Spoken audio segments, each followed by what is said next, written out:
Alrighty, we're going to commence the Wednesday, October 4th, 2023, meeting of the Ridgway Sustainability Advisory Board for the town of Ridgway. Welcome, everybody. In attendance today, we have myself, JT Thomas. I will take a roll call. Oh, yeah. Ooh, Yeah. Echo. I'm not sure why we have an echo. Okay, is this better? Okay. Dana, Present. Dave, JT, Here. Terry, I know you're not part of the board, but Visiting is professor. visiting professor. I'm not seeing that Angela's on yet. Two people in the way. That's me. Oh. You're trying to get back in? Yeah, I'm trying here. Just give me a second. Okay, there's Joyce. Okay, and then Terry, you're not in? Looks like you're, oh, you want to come back in? Okay.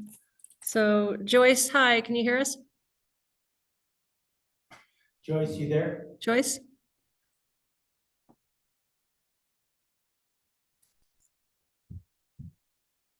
She's muted. That's okay.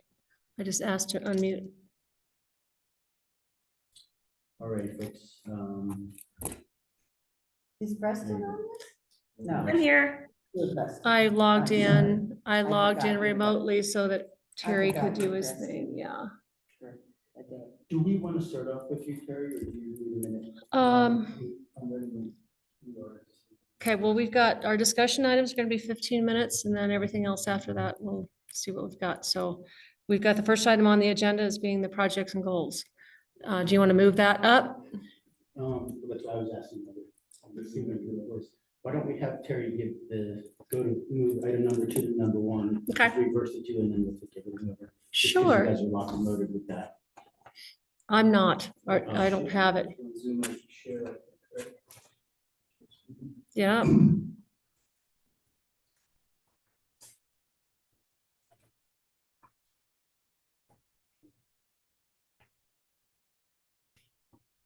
There you go.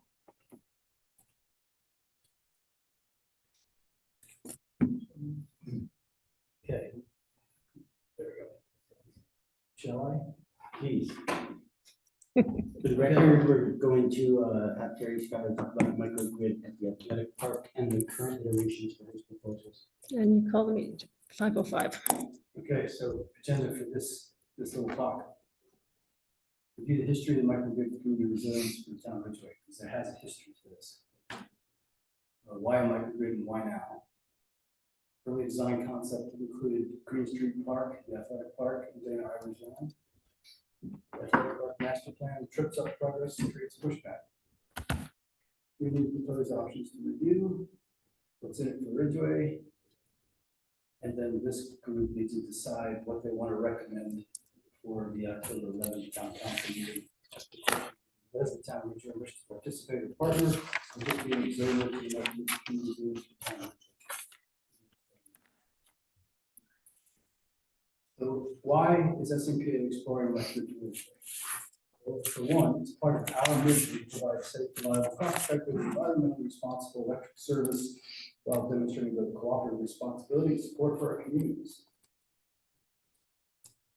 Other local reasons, there's been a steady uptick in extreme weather, is exposed to vulnerability and isolated in these isolated communities, which is not as isolated as others. Responding to the town's goals to explore locally sited renewables, solar in particular, unprecedented opportunity to leverage state and federal funding for microgrids that could allow SMPA to afford to own and operate a microgrid, whereas in the past it wasn't possible. It would require the cost of energy from the microgrid be competitive with our current wholesale supplies. This is a key metric, getting the cost of the project to where it does not cause rate pressure on the general membership. So it has to pay for itself to be possible. It's hard to see the bottom there, but it says SMPA is not imposing this project on Ridgway. Rather, we're trying to leverage a once-in-a-lifetime grant funding to respond to Ridgway's needs and desires. We hope Ridgway chooses the partner it seeks to pursue. This is, why microgrids, solar storage community microgrids consistent with town master plan. It's consistent with much of the language of town master plan. It's consistent with the strategic plan, and it's also consistent with the climate action plan. So the concept of putting a solar array with batteries, only batteries is a new twist to it, is consistent with 3 guiding documents in town of Ridgway. Okay, why now? Funding grants, timing matters. So this is, like I said, a once in a lifetime opportunity to leverage this near-term funding that's been afforded by the state of Colorado. So the state of Colorado came up with a microgrid community resilience grant program. We applied and won a $45,000 grant to explore the feasibility of it here in Ridgway. There's a microgrid construction grant, which will pay for 2/3 of the remaining balance after federal grants, which just opened over the weekend. The bipartisan infrastructure bill, the OCED, grant prizes are available. There's also, today I hit send with a partner up in the Palisade area. He's doing I think it's 2 megawatt agrivoltaic system. He needed a partner, so I partnered with him and applied for a grant today that we hit send. The first phase is 50K, and then it's up to 400K in total, which we would get about 200K to enhance the planning for this. So that was a grant that came to me from a developer that I didn't even hear about until a week ago. So we powered down and got that out today. Where would that be? It's for the Ridgway system. So everything we're talking about here, I just applied for another $200,000 grant for. Thank you. You just said planning, not for construction. It's mostly planning and implementation, which could include all of the cost of the engineering, the heavy engineering as part of the EPC process. And they haven't fully defined the phase 2 and phase 3. Phase 1 prizes for 50K. And once you're in, then you get to apply for phase 2 and phase 3. The Inflation Reduction Act immediately provides us 30% direct pay. That, if you're familiar with the ITC, this is 30% that gets applied directly as a prebate to the co-op if we're building and owning it. So we get 30% haircut right off the top. Other potential grants are 10% for low to middle income community participation. I'll explain that later. Another 10% possibly for disadvantaged energy communities, of which Ridgway is probably not one. And then American content or US content is another 10%. Roll all this up, and we could see as much as an 83% discount via grants, including favorable RUS loan money. So RUS is a rural utility service. That's where we borrow money for our capital. We can get 0 to 2% loans to go borrow the money to afford it. So the point of this is S&P would not be looking at doing this at all, but we're not for these near-term grants. We couldn't afford it, and it wouldn't pencil out to where we could do this without having to raise rates on all of our membership. And this is true of the other 4 grants I'm working on too. So this is why we're hot and heavy in pursuit of this for the moment. Community benefits for the Ridgway community are clear. A 4-hour battery backup plus. We're going to double the battery bank and try to put the solar on the grid at night, achieving some demand charge reductions, which will further monetize the battery bank and lower the LCOE. I'll explain that here in a minute. And it also provides a solar array access, especially the use of on town property, for some form of exclusivity that might feed the local rec pool that we're currently using to offset the town facilities through the Total Green Program, and then the extra available energy for town residents. And I'll explain this more here in a little bit as well. These are some of the things that we have to look at in order to make this pencil out.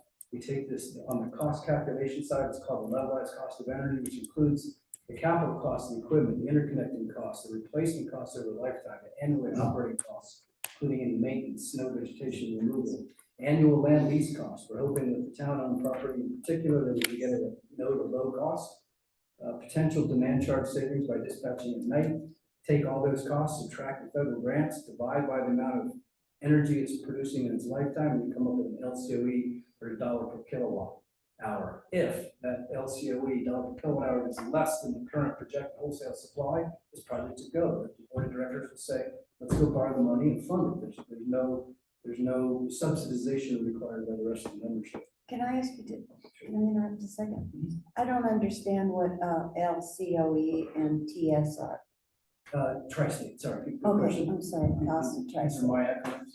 Yeah, the acronyms are- Levelized cost of energy is what spits out as $1 per kilowatt hour. So that's the final value. of the After all the energy. grants and After everything? all the costs minus the grants divided by its lifetime That's the energy. net cost. It's the net cost as it relates to an energy. That's the LCOE. Correct. Okay. And that's at the very bottom, the final LCOE dollar. Oh, I see, final LCOE. However, if it comes out, if after all of this comes out more expensive than our wholesale rates, then we have to figure out, is it possible to fund the gap? And one way to fund it is we take it out of the savings or reserve funds that SMPA has, which is taking money out of the general fund, just like the town has to look at issues like that. We could potentially fund the gap, the cents per kilowatt hour from the green fund, if there's enough annual revenue to support that. Or we could look at, let's see what I have. Other creative means to fund that gap.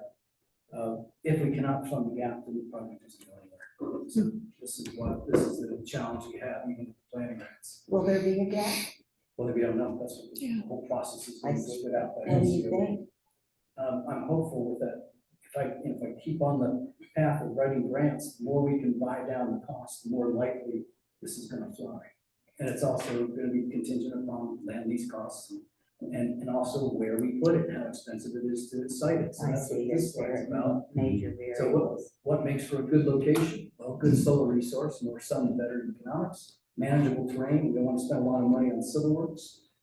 Close to an SMPA grid connection point, so the cost of interconnect has to be low. Good site access, we have to have good annual access through a road to the site. Inexpensive solar array structure requirements, tracking versus fixed, height above the ground for snow accumulations.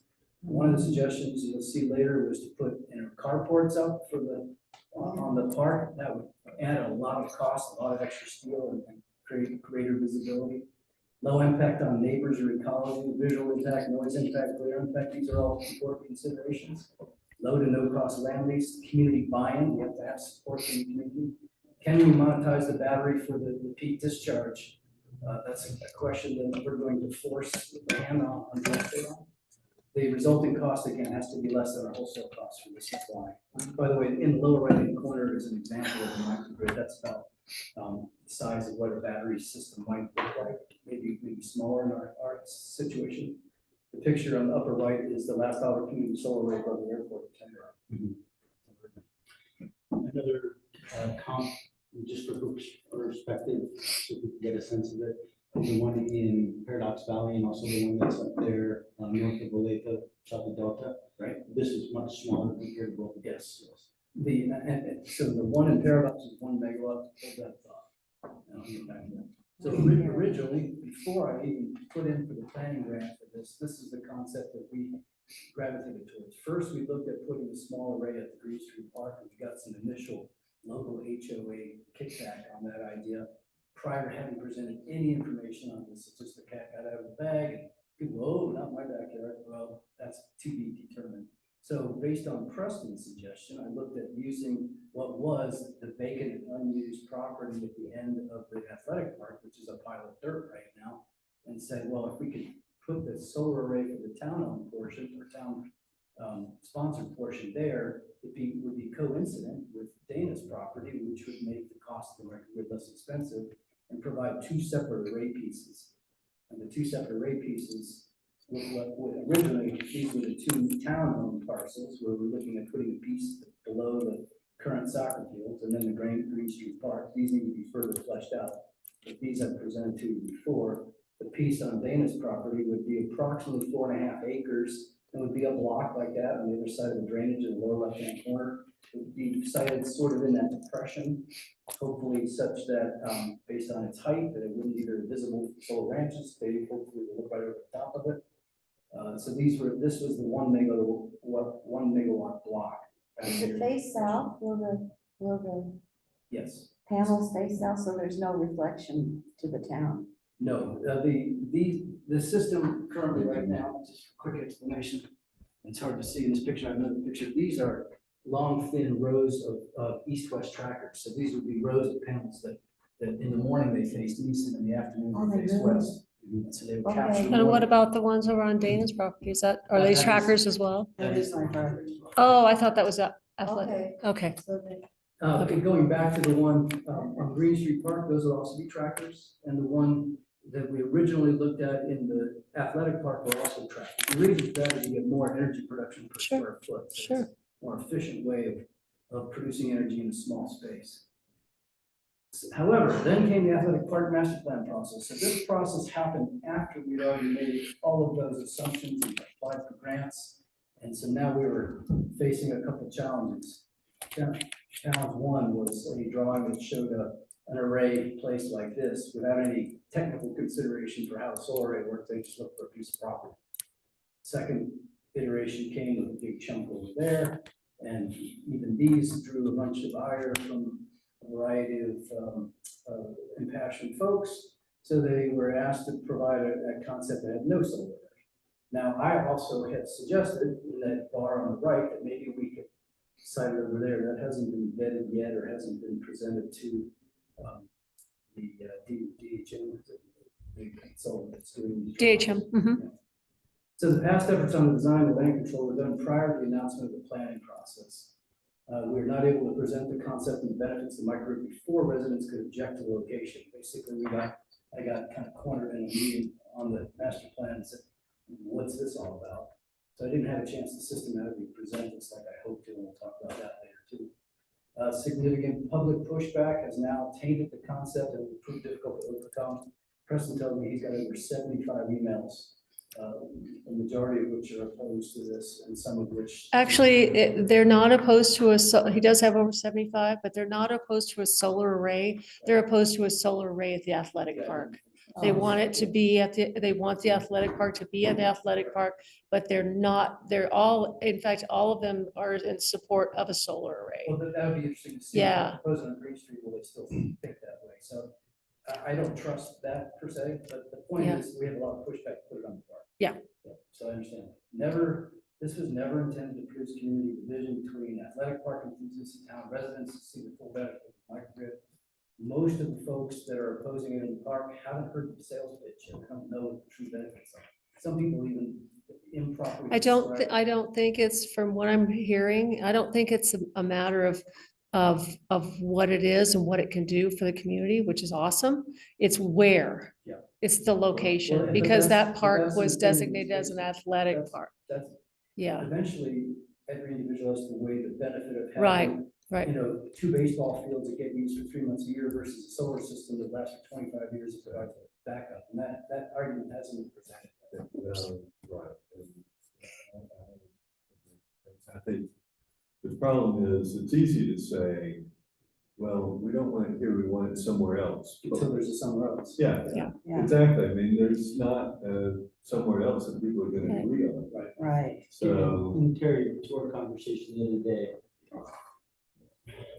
And like I said, I'm still want to lean on for the strip.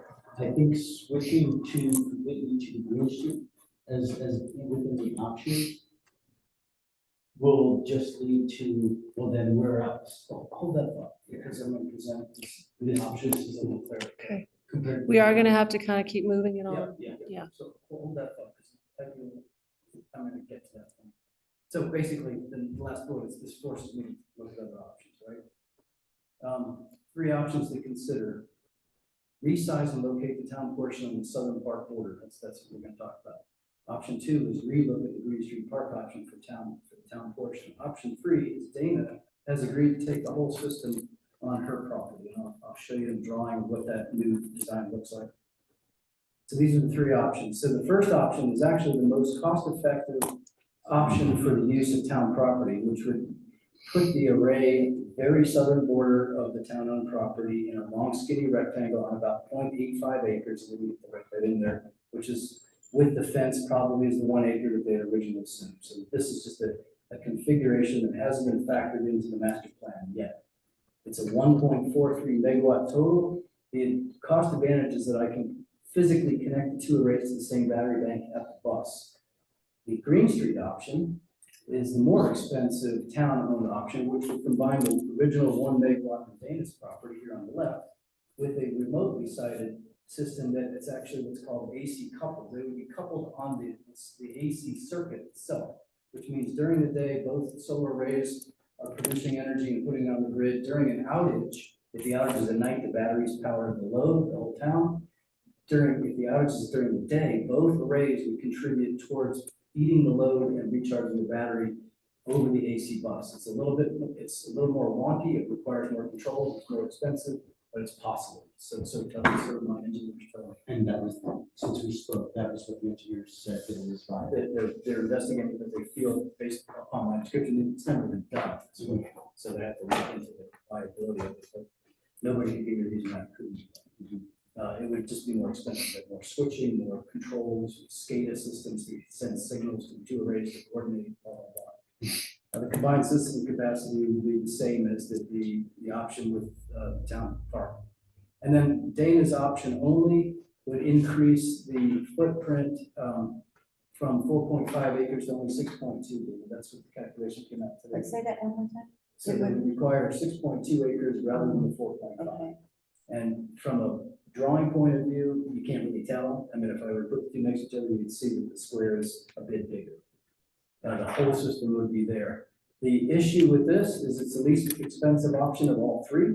However, it makes the town a spectator in the process and no longer a partner in it. Just going to observe this going in. It removes any possible exclusivity. It removes the, it changes the nature of the total green purchases. It also does not give the town any exclusive access to using the array for purposes of compliance with future net zero for reconstruction. So this is the option that actually makes the most sense, but it doesn't include the town as a partner. And so these are the questions that the town has to ask itself. So basic benefits of the system, what's in for Ridgway? Clearly electrical resiliency for all of our anchor institutions, our water, our sewer treatment, our EMS, our grocery stores, our town residents, all are going to have 4 hours of battery backup from this system. It's a source of locally generated renewable energy that would immediately offset the total green that the town is paying for these facilities. So these facilities, all the town facilities, including water treatment and sewer, would be powered by the town-owned portion of the array. that's just the public facilities would be powered, The town-owned facilities, plus overflow for additional residents. So plus some overflow. Oh, yeah, about And, 40% extra. and who would qualify for the overflow? This is back to this slide, and the town could, let's see. I don't want to spend too much time. But essentially, if we put an array on town-owned property, I can work some sort of exclusivity whereby the town has first right of refusal to the use of those RECs, the energy. About 60% of that would cover all the town facilities that are currently being covered by Array Hydro and Pandora Hydro and Paradox, sort of a pool of RECs from our other generators. Now the town can say, our energy is coming from our own array that we leased land for. And the town would also have permitting and ability to allocate those, Remaining shares. the shares to specific projects. Projects and or town residents could be first in line to sign up for total green and say, I want energy coming from that array, rather than from the pool. This would be unprecedented, we haven't done it yet, but I've got a green light to explore these options. Would there So- be the ability and perhaps for some town costs for the town to actually buy some of those panels that are on the town property so that town actually, because I mean, one of our goals for the town is to put more solar on and, run our community buildings off solar, but most of our buildings aren't in good places for solar. So if we could put solar down there that the town actually had an ownership of. You could, it's quite possible, but the current model I'm looking at, which is not a normal community solar model, is not selling subscriptions at all, putting all the energy into the rec pool, and then the town has to pay a penny a kilowatt hour monthly or over time, rather than having to cover the capital costs to pay for the model. So it's more expensive if the town wants to buy the participation in the rate. I don't have any objection to that. I'm just wondering is, as a way of paying the town lease for the land, if the town got a certain amount of electricity from that, it would seem like, So that's the option. win-wins Yeah. and something we could sell and say, the town is going to it wouldn't equate too much. The current going rate is something that Dan's gonna have to address too. The going rate for land lease for solar systems on the western slope of Colorado, the report I have, somewhere between 500 and 750 an acre. And you're talking about 1 acre, so you're talking about $750,000, or excuse me, $500 to $750 worth of annual credit. And that doesn't cover a whole lot of rest. Yeah. So it would actually be more cost effective for the towns just to participate like they are now, for a penny a kilowatt hour, which is only 3,000 or 4,000 a year or something like that. Maybe less, I forget the number. Anyway, we can explore that, but I don't know if that's the most cost effective. I'm just wondering, I'm just wondering. And just for simplicity's sake, that then. We have one person joining. Sean Hart is joining. Hi, Sean. That then moves back to more of a community solar, A typical model co-op. The problem with that is it requires more administration too, so it's costly to administer subscriptions. This is such as elegant model, you throw all the recs into the total green pool, along with Paradox and Last Dollar and all hydro, and then I can try to get exclusivity for the town to use that, and maybe a discount, so maybe the town pays a discount in exchange for that, so something like that. These creative options. So I hate to be but we're 15 minutes already over our 15 minutes, so we've got a lot to cover today. Didn't know that was a 15-minute limitation. Yeah. Mhm. Okay. This is pretty critical, so I'm almost done. So we can look at creative ways to do that, but it's all gonna be based on the economics. If we can't get the economics to work, if there's no room to cover that gap, then we'll have, creativity goes away, hamstrung by the Angela's also joined us. Is there more beyond this slide? Yeah, one more. Terry? All right, let's go to the next slide. So how can Ridgway access, this is what we're talking about, participation in the total green, and then to legally claim the total green process so that the town can legally claim the use in the output of the array. So next steps, this committee needs to decide what they see in this presentation that they want to get behind and recommend to the town council. And what Preston suggested was the SAB forward a letter to Preston, it will then add to the town council packet as part of the discussion. On next the Wednesday, town yes. planning meeting. Yes. So that's the end of this presentation. And Terry already gave me the heads up on that, and to lead from that then was to discuss exactly the bullet points that we want to put into that letter and what to recommend to council for next week's meeting.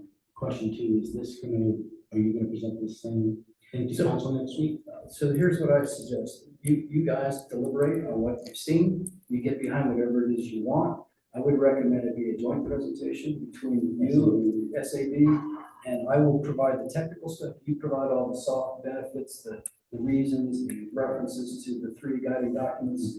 You present all of the stuff that is the reason why the town might want to do this. I can present the technical options. Rather than, I have to recuse myself from the vote in any case. And once the board decides which direction they want to go. Right. Yeah, and that's what we need to The, determine Preston- tonight. Preston told me in an email today, I sent him these options, and I said, could you get DHM to possibly do a 4th iteration? He said, not until the town requests that after the town council meeting. Yeah. You guys think that option, this option here, for those who didn't see the presentation, before, the most cost-effective town option is this option. If you recommend that this is something that you want to get behind, then Preston will forward this to DHM and ask them to do a 4th option layout. I can't request it, is what he said. Yeah. And I can't unilaterally ask them to make a 4th option. Is that's, and that was, that in your sequence, was that your option? Number 1. Can I ask you a question? Since you Oh, said there that is. both of those parcels would be co-located on the battery system? Yes. Could the battery system be on the town parcel It and could not be, mine? but it takes more land. Okay. We can embed the batteries to where you won't see it in the middle of the array, so. Well, I'm more worried about the sound. Yeah, and I've vetted that. Right now, the estimated sound is 69 decibels, which is the sound of normal conversation, or the sound of the toilet flushing. And you have to be within 10 feet to hear it. So it's not going to be a sound issue. Well, that's what everyone says, but it's always a sound issue for me, and it's gonna be a stickler for me, I'm just gonna tell you Well, we're going to take a tour of, we could take a field trip to some of the other stories and have you estimate what you think the sound is. It's typically just a fan for cooling of the inverters or the battery systems. And usually And if sound is, it looks like it's an issue, we'll take extra steps and extra costs to sound mitigate. We just insulate the container and Yeah. do sound mitigation options. There's a couple sounds things I awesome. want to talk to you about this option, but we can do it off this because it's engineering elements of it. So for those who just joined, these are the three options that I'm presenting to this committee to look at: resizing the system to the south border, the Green Street option, or everything on Daniels. And these are the slides that show that. That's the resizing on the southern border of the park. The Green Street option is remotely locating the town portion over on the Green Street Park along with the original 1 megawatt of Dana's. And the third option is everything on Dana's property, which means the town does not really have a stake, doesn't have any skin in the game. doesn't have a stake. Angela and Sean, can you hear all of this? Yes. Okay, Can Sean, you turn the video on for you all so we can see you all? Yeah, it is on. yeah, I'm hearing it okay. I got a little glitchy there for a second. I can hear the people in the room Okay, really well, so. So that's it. Okay. That's all I I'm have to present, and I'm happy to discuss this. Okay. As you deliver it. It's up to I you. mean, personally, I don't think Green Street is a viable option. I agree. wait, we're You're gonna gonna talk. get more community opposition to Green Street than you are to the park, and it's more expensive. Why do you think that? I just I'm curious. Because of the homes that are there, and with current master plan, homes are gonna go on the other side of that I park. mean, in North Branch. Right. So one potential benefit of putting it, and I talked to the guy who's building on that corner right now, Ken, Deluccio. He likes the idea of the array there, because it would create a buffer between them and the new houses that are gonna go on Wolf Street Park. So it would be not very high, you'd be looking right over the top of it. So it would actually add a physical sound buffer to the highway, it would absorb some of the noise coming off the 62, the hill, it just comes across there like it's going across a lake right now. It would break up the noise, it would break up some of the visibility of the potential housing development. And it turned into I forgot to mention in all of these options, that grant that I put in for today is to look at the agrivoltaic area, which would probably be limited to pollinating flowers. And if it was on Green Street Park, you've got an apiary right next to a big bed of pollinating flowers. On the other option, the option number one, if we put we can still do agrivoltaics under both array segments, and that would leave room for a future community apiary, or possibly an apiary on Dana Ivor's property if she wants to have an apiary, but it would provide pollinating flowers that don't currently exist. And I've articulated this to you, but in the context of all of us, when I first started reaching out to Ridgway Community Garden, I was actually surprised, just as I was doing the athletic review, of even people that demographically I would have presumed would have been fully in support of this, either just as a standalone solar array microgrid or as an agrivoltaic installation. And I did not get an enthusiastic response. I was really surprised by that. Based on lack of information about what it means, or it's just. No, I don't even think, I think the original sniff test, I think adding the Green Street location in, especially adjacent to Wolf Ranch and potential future development, has people very wary of it over there. It's not that, unless the case could be made that having not all your eggs in one basket by having a part of the array here and part of the array on the athletic fields is somehow the win-win-win situation. I don't think that the Green Street option, I think it would take a lot of succinct information to sell people on it. So what I'm hearing you say And I is, still, as a SAB member, you're favoring options 1 and 3 and not 2. Right. correct. I think those are our two options. 1 and 3. I think that's where we're at. By the way, none of this is gonna make me cry. I mean, I've been work ethic, but I want to do what the town wants to do. The town doesn't want to do any of this, and Dana's the only one that does, then we're gonna focus in that direction. Well, I'd love to see number one. make a lot of sense for the town to make the commitment. And just to add in there, I said I was gonna say the engineering for later.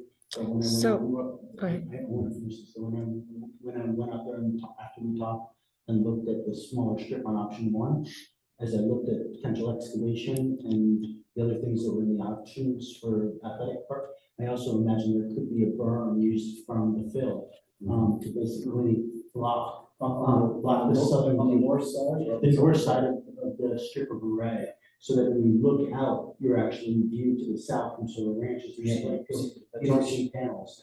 It would actually be beyond the excavated Well, infill. And in talking, I attended a cocktail party on bordering 2 minutes and then we gotta move on. bordering up here, and from up here, the houses, you know, the ones that originally were looking at that strip were right in front of them. You would have such an obtuse angle to view it. The only people that would see this, actually see the array, are these two groups of houses right here. Dave wouldn't see it, you know, and these houses up here, they might see this corner of it, looking from their houses. So this has the least visual impact, this option too. Sure, and then, and then also we noted we have to navigate the county issues as well in terms of visibility, which, Only for Dana's property, not for the town. The town is out of county jurisdiction. but even still, but to make it viable, it's still gonna be on data's to make the whole thing work. Right. So that is gonna be. And I started that process. We're applying for the special use permit from the county to begin vetting the system on your property. And I'm going to base it on the full size, the 6 acres. That gives us the option of shrinking it. I want to put it too small and then have it, go back and do it again. So could this committee recommend that the town recommend a fourth plan? Option. For them to go back and redraw the park plan with the solar in this configuration? Which option are you referring to? Option one? Yes. So to further that, You'll need to make a motion on that. before you write it all down, let me explain what Preston. I would have to within the context of council. Is that what you're saying? Yeah, well, this board would need to make a motion on what they'd like to ask council to do. Yeah. Because you would have to release funds to have another. round of It's design. your recommendation, so Mhm. yeah, we need a vote on that. So adding to that, so just to clarify that, the ask from the SAB to the town is that they explore option one with DHM.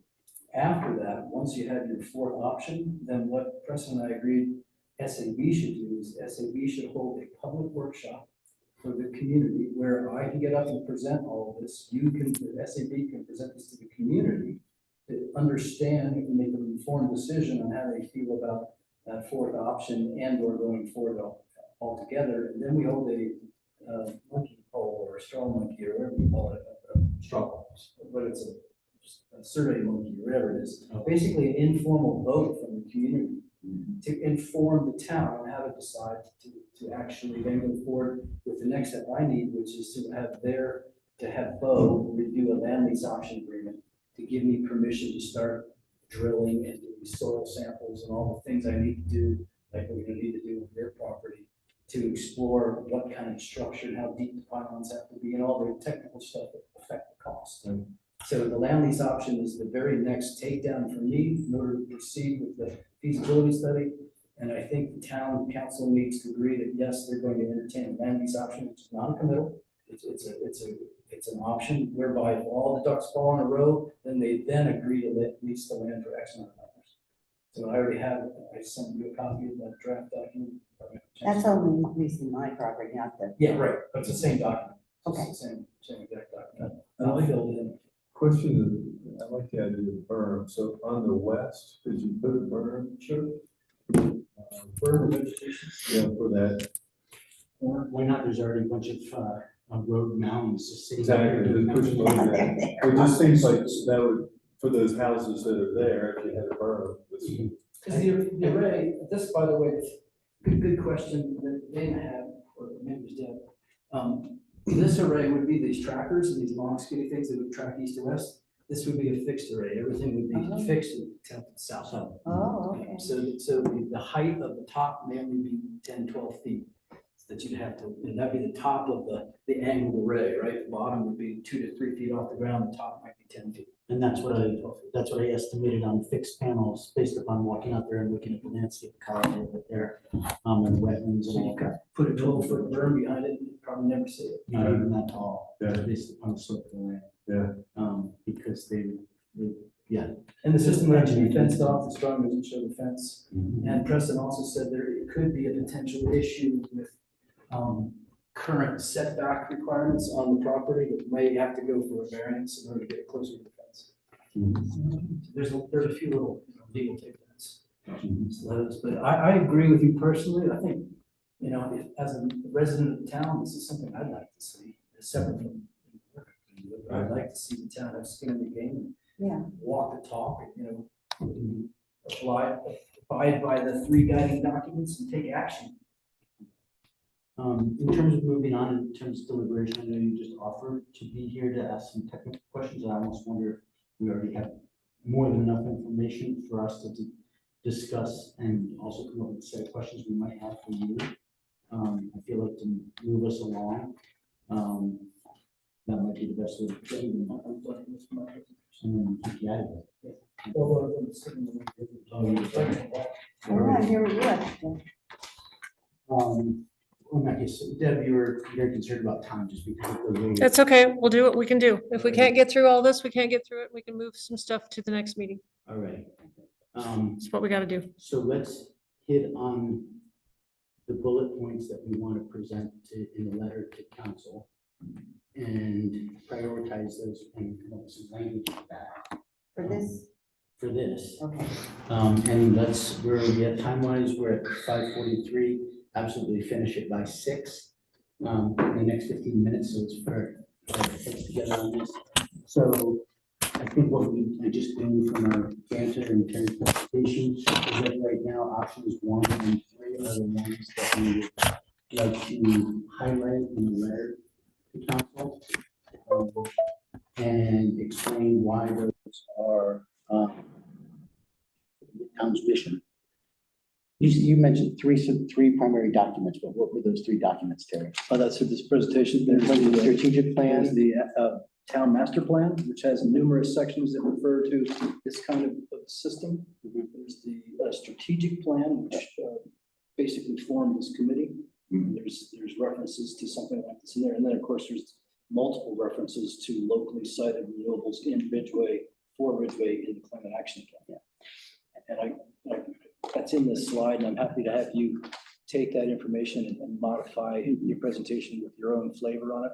Okay, those are the 3 documents I thought you were going to refer to. And then when we go past this topic here of preparing the letter, I'll use that on the coattails of that to go into talk about why I think promoting net zero as an integrated, a different topic on the agenda, but why that would fall into a natural progression into the net zero objectives for town to adopt. And I feel like we'd be able to choreograph that presentation from the tech side with this kind of project into the mission component of it as well. So does the town only have to approve the little strip in town, or do they actually, looking at my project, it would just be the strip in town? It's just a strip, yeah. Okay. Yeah. So yeah, we need to highlight that, make sure that that's clear. That's a good question, so that people are clear on that. And explaining that the benefits of allowing it on a strip of town land in this integrated development with additional plan from additional Okay. sketch or option from DHM. It's an important point, by the way. All the folks that weighed into it on the master plan never saw a presentation that showed a much larger array on Dana's property, had no idea Yeah. that exists. So they're making their decision without even knowing that. There were a lot of presumptions, and you were thrown under the bus in that meeting. Yeah, that No was doubt. pretty, And there's still. the it's still- pickleball people, they took you down. And just so you know, Terry, I think I told you this on the phone, the way one large contingent that is opposed to have anything on the ball fields portrays this not as being driven by a council member, but by the special interest that is San Miguel Power. That's the language that's been being used. And so it's basically depicted you already in the public sphere as this power company. I think SAB's role is to flesh out in this letter and in the full proposal, especially with another design option for the athletic fields, why we value this and have to sell that. Right. And so, And to make it clear that San Power is responding to what you guys want to do, not forcing this on. I mean, right now they're paying me my salary to go do this. And that's their only skin in the game. You know, other than the board's approval for me to spend time looking at this. They're not promoting this. This is going to cost them money and time. And the only way it's going to work is if it doesn't cost the rest of the members this much. so it sounds to me like even in the opening paragraph to the town council from SAB, we articulate that this is an opportunity for us. And from the perspective of SAB, we see it as an option for the town and its stakeholders to benefit by having at least a portion of this project on this strip of land. Yeah. And I can hammer out some writing on that. Are there other things that are in your brain pans that are making you think of what you would like to see in this letter as well to Tom? So I agree. Dave Town first. is long committed to renewable energy and you have those things. I think the fact that multiple other options have been considered but found to be less optimal and that this needs to be cost effective needs to be brought forward. And, you know, Terry mentioned Green Street, but I mean, he's looked at the area over by the high school where the quarry is. He's looked at Several private properties. several private properties. He's looked at up by the old dump area. He's considered On the county property, on the transfer station. He's looked at on the Look at lake. nine options. Float, yes, so. 9 options. Okay. 9 options, that's good to know. So, yeah, so 9 other options have been considered and found to be less desirable, because everybody says, not in my backyard, but where? Angela has something to say. All right, Angela, can you hold it for 1 second? I want Dave to finish off his list of things that he thinks needs to be included in this list. No, I think that's my Is that segment. I'll yield the floor to Angela, but I think those two are important bullet points. Town's commitment to renewables and that there were 9 options of different places considered. These seem to be the most both time sensitive and optimal in locations and cost effective, I think it should be town commitment to net zero. which we'll segue into. Right. Yeah, We're not there rather yet, than just. but this is a renewables. cart and horse thing that we're Exactly. thinking about, but not everybody else is Yeah. prepared for, because it could get muddy. Right, This is- okay. This slide is really a fundamental point, is that we, S&P would not be looking at this if not for this situation, which is this list of enormous amount of grant opportunity. Right, Otherwise- the time is right for us to save money. That would be another So- talking point. I agree. You guys all The pen, time to do it, I'll pen out a draft, have everybody fill in the gap. because I may change my mind tomorrow. You're not allowed to do that. I know, I'm You're just just- teasing. But yeah, once in a lifetime. So let's- Yeah, I So, think that but needs to be before- addressed. Right. In that Well, little there's lifetimes left. Yeah. little comment that you just made, you can send this out to the board, but you each need to reply specifically to JT and not reply to all. Of course. Okay, So just know that, you can send this out, do it to Actually, everyone. Why don't They I, cannot reply back all. I'll post it in Google Drive, everybody review it there. Make their- with Annotations. Okay. So Angela? I think. Yeah, thank Okay. you. Yeah, I have a comment as well. You moved on from Dave's points and all kinds of other things. One, the transparency of how much money this is going to cost and where the money's coming from is a critical point for the public to know. If we're going to have a public forum on this and discuss it, that's going to be the first question they're going to ask. I sat in a meeting last night for 2 hours and it was never discussed where the money's coming from. And I want to know, as a taxpayer, is this going to be a mill levy? Is it going to be how's this going to impact me? And I know more than the public knows, but they don't know what they don't know. So I think that's going to be a prime bullet point in your pitch to town council you're putting together there, JT. And I think you can frame your bullet points by what it is, who's doing it, whose idea is it, who are the players, who's pitching it, how much is it going to cost, how's it going to happen, when's it going to happen, and what next.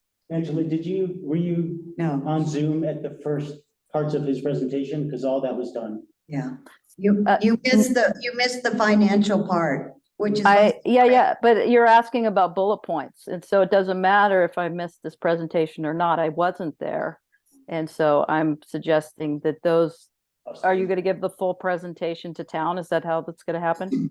It's going to be, as we kind of, framed out at the beginning, Terry's going to take care of the technical side, which includes the financial. Great. I don't know if you can see this page that he has live on Zoom right now. But that breaks it down pretty clearly, especially with the timeline and the grant opportunities and what it boils down to. Why don't the Ophir people have to pay for it? Oh, that's a cut and paste from another. I'm fighting 5 battles right now. I've got multiple slide decks. And I wrote Okay. minutes for it. Ridgway don't need it. So That's where I came into the presentation and I didn't quite Yeah. understand that. It's So true. in any case, I'm just saying how important it is that the public's very aware that, what impacts us in terms of finances, because there's all kinds of things coming down the pipeline we're subsidizing okay, for future growth.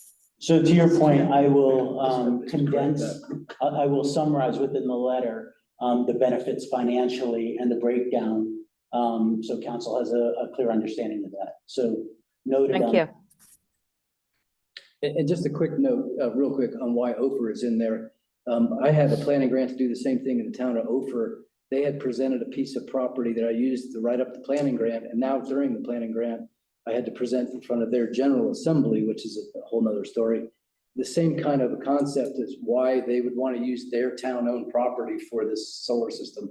And everybody was all for it until all of a sudden it required that they had to look at leasing town property that could have been used for something else. Not a park in their case, it's just the value of the land.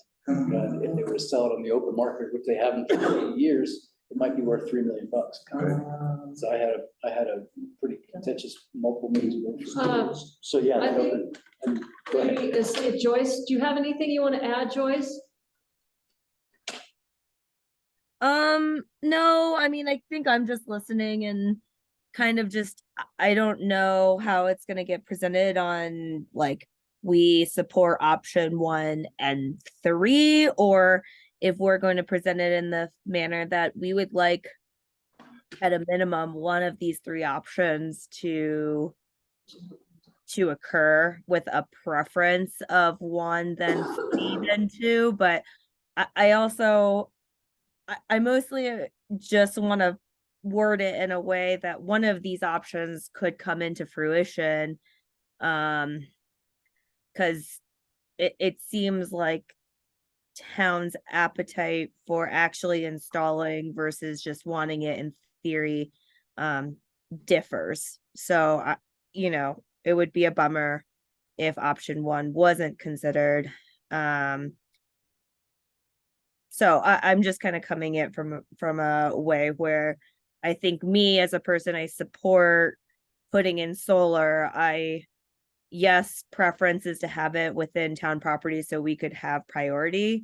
But if quote unquote worst case scenarios, it's all on Dana's and it doesn't have that preference, but we still have all this green energy, I'd much rather have that than nothing at all.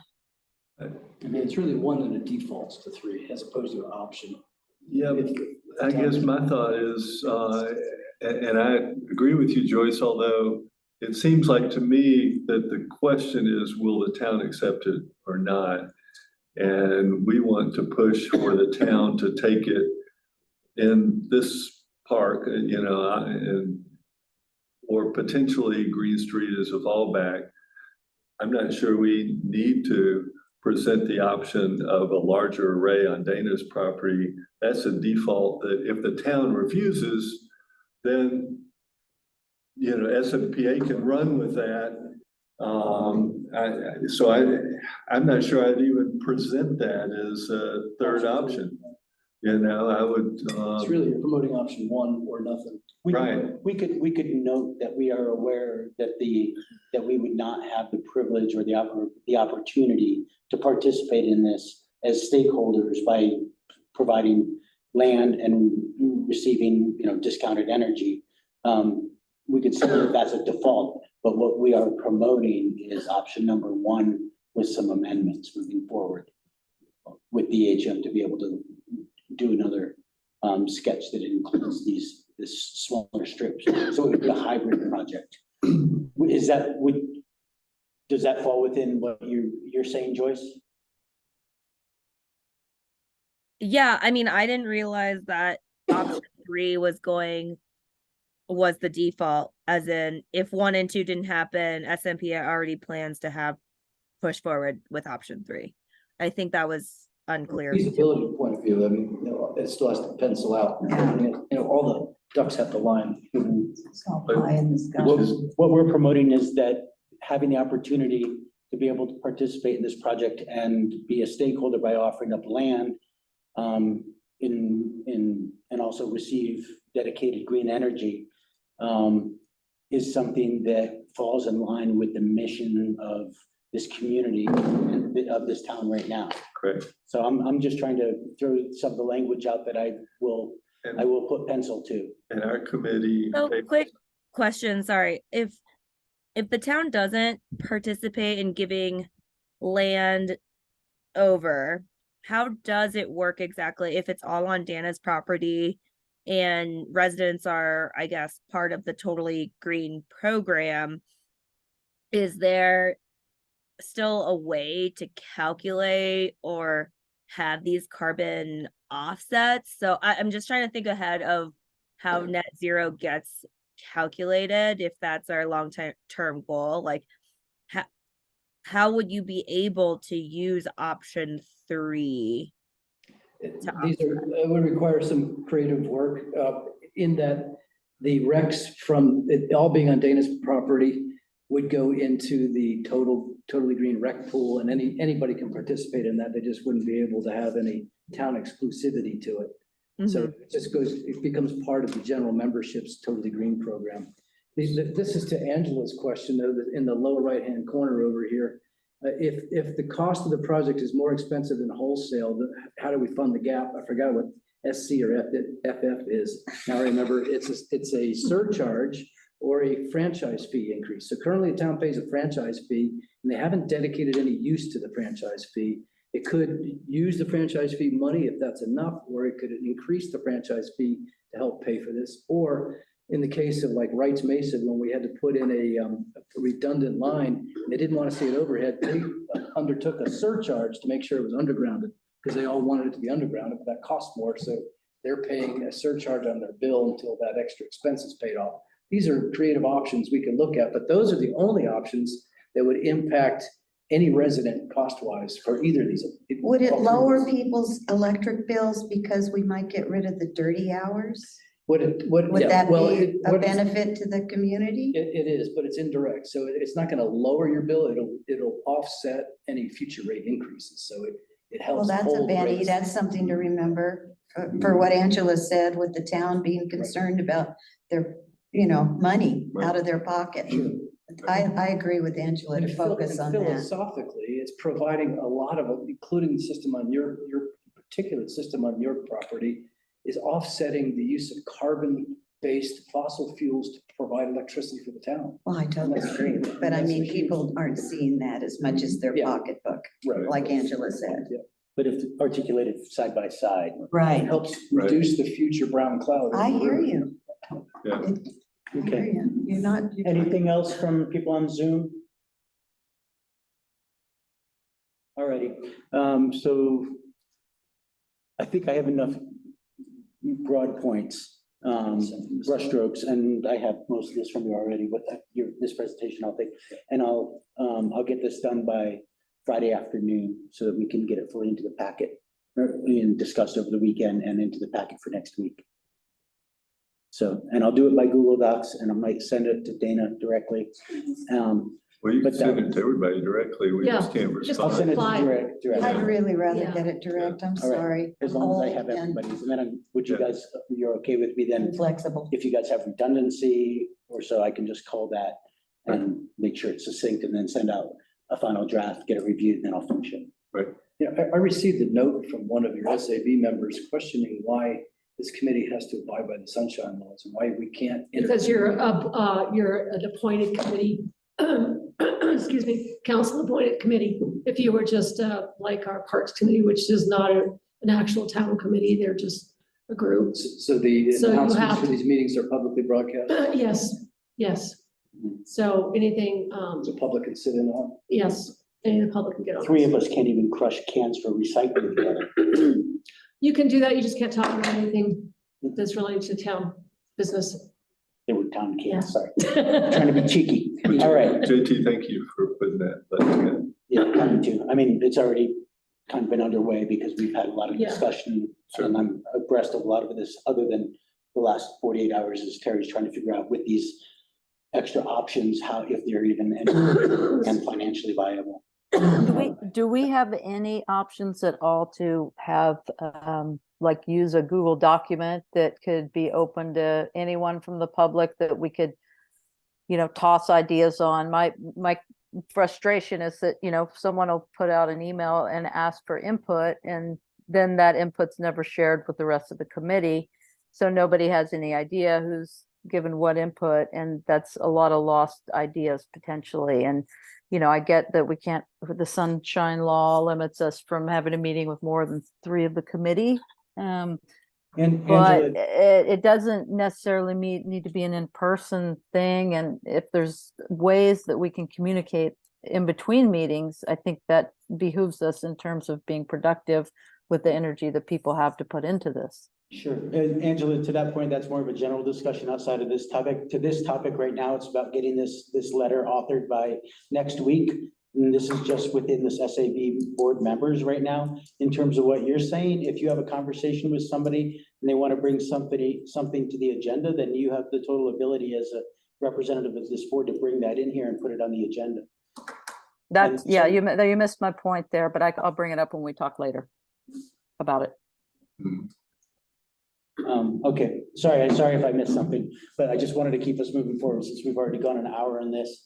But my thought is that we could probably cap this with broad brushstrokes we have at hand right now. I'll do a distillation and a draft, get it out to all of us. You guys will respond to me directly. I'll update the edits, and then we'll work towards a final draft so that I have it all done before the beginning of next week. Going into the town council meeting for next Wednesday. So in a nutshell, we're favoring option We need to number. do some sort of recommendation. Somebody want to make a movement? Yeah. On, So in a nutshell, I think we're favoring option number 1. And that's from the San Miguel Power presentation. Correct? Option 1, Which is which a revised layout for the park. revised layout for the park. And because we've looked at 9 other options, including Green Street, and we feel like it's important for the town to, town has made a commitment, long-term commitment, and it's very important for the town to follow through on that. Long-term commitment to, renewables, renewables. decarbonization, all of the cap okay, goals. we'll as put well, all which- that down. not which we're just all long-term tracking. Commitment, Yeah, Right. and that's what Terry is speaking to in terms of the 3 core documents. right. And our Right. next point on the agenda will be moving on towards the discussion about the net zero, which I may be able to bundle in at least as an introduction for next week as well. Yeah. Synergy between these 2 issues. Yeah. Quick question for Deb. Do you know if on the council meeting next week, I haven't seen no agenda yet, if the DHM Yeah, do you want to? updates, are they on the agenda for review by council? So what is, excuse me, got a frog in my throat.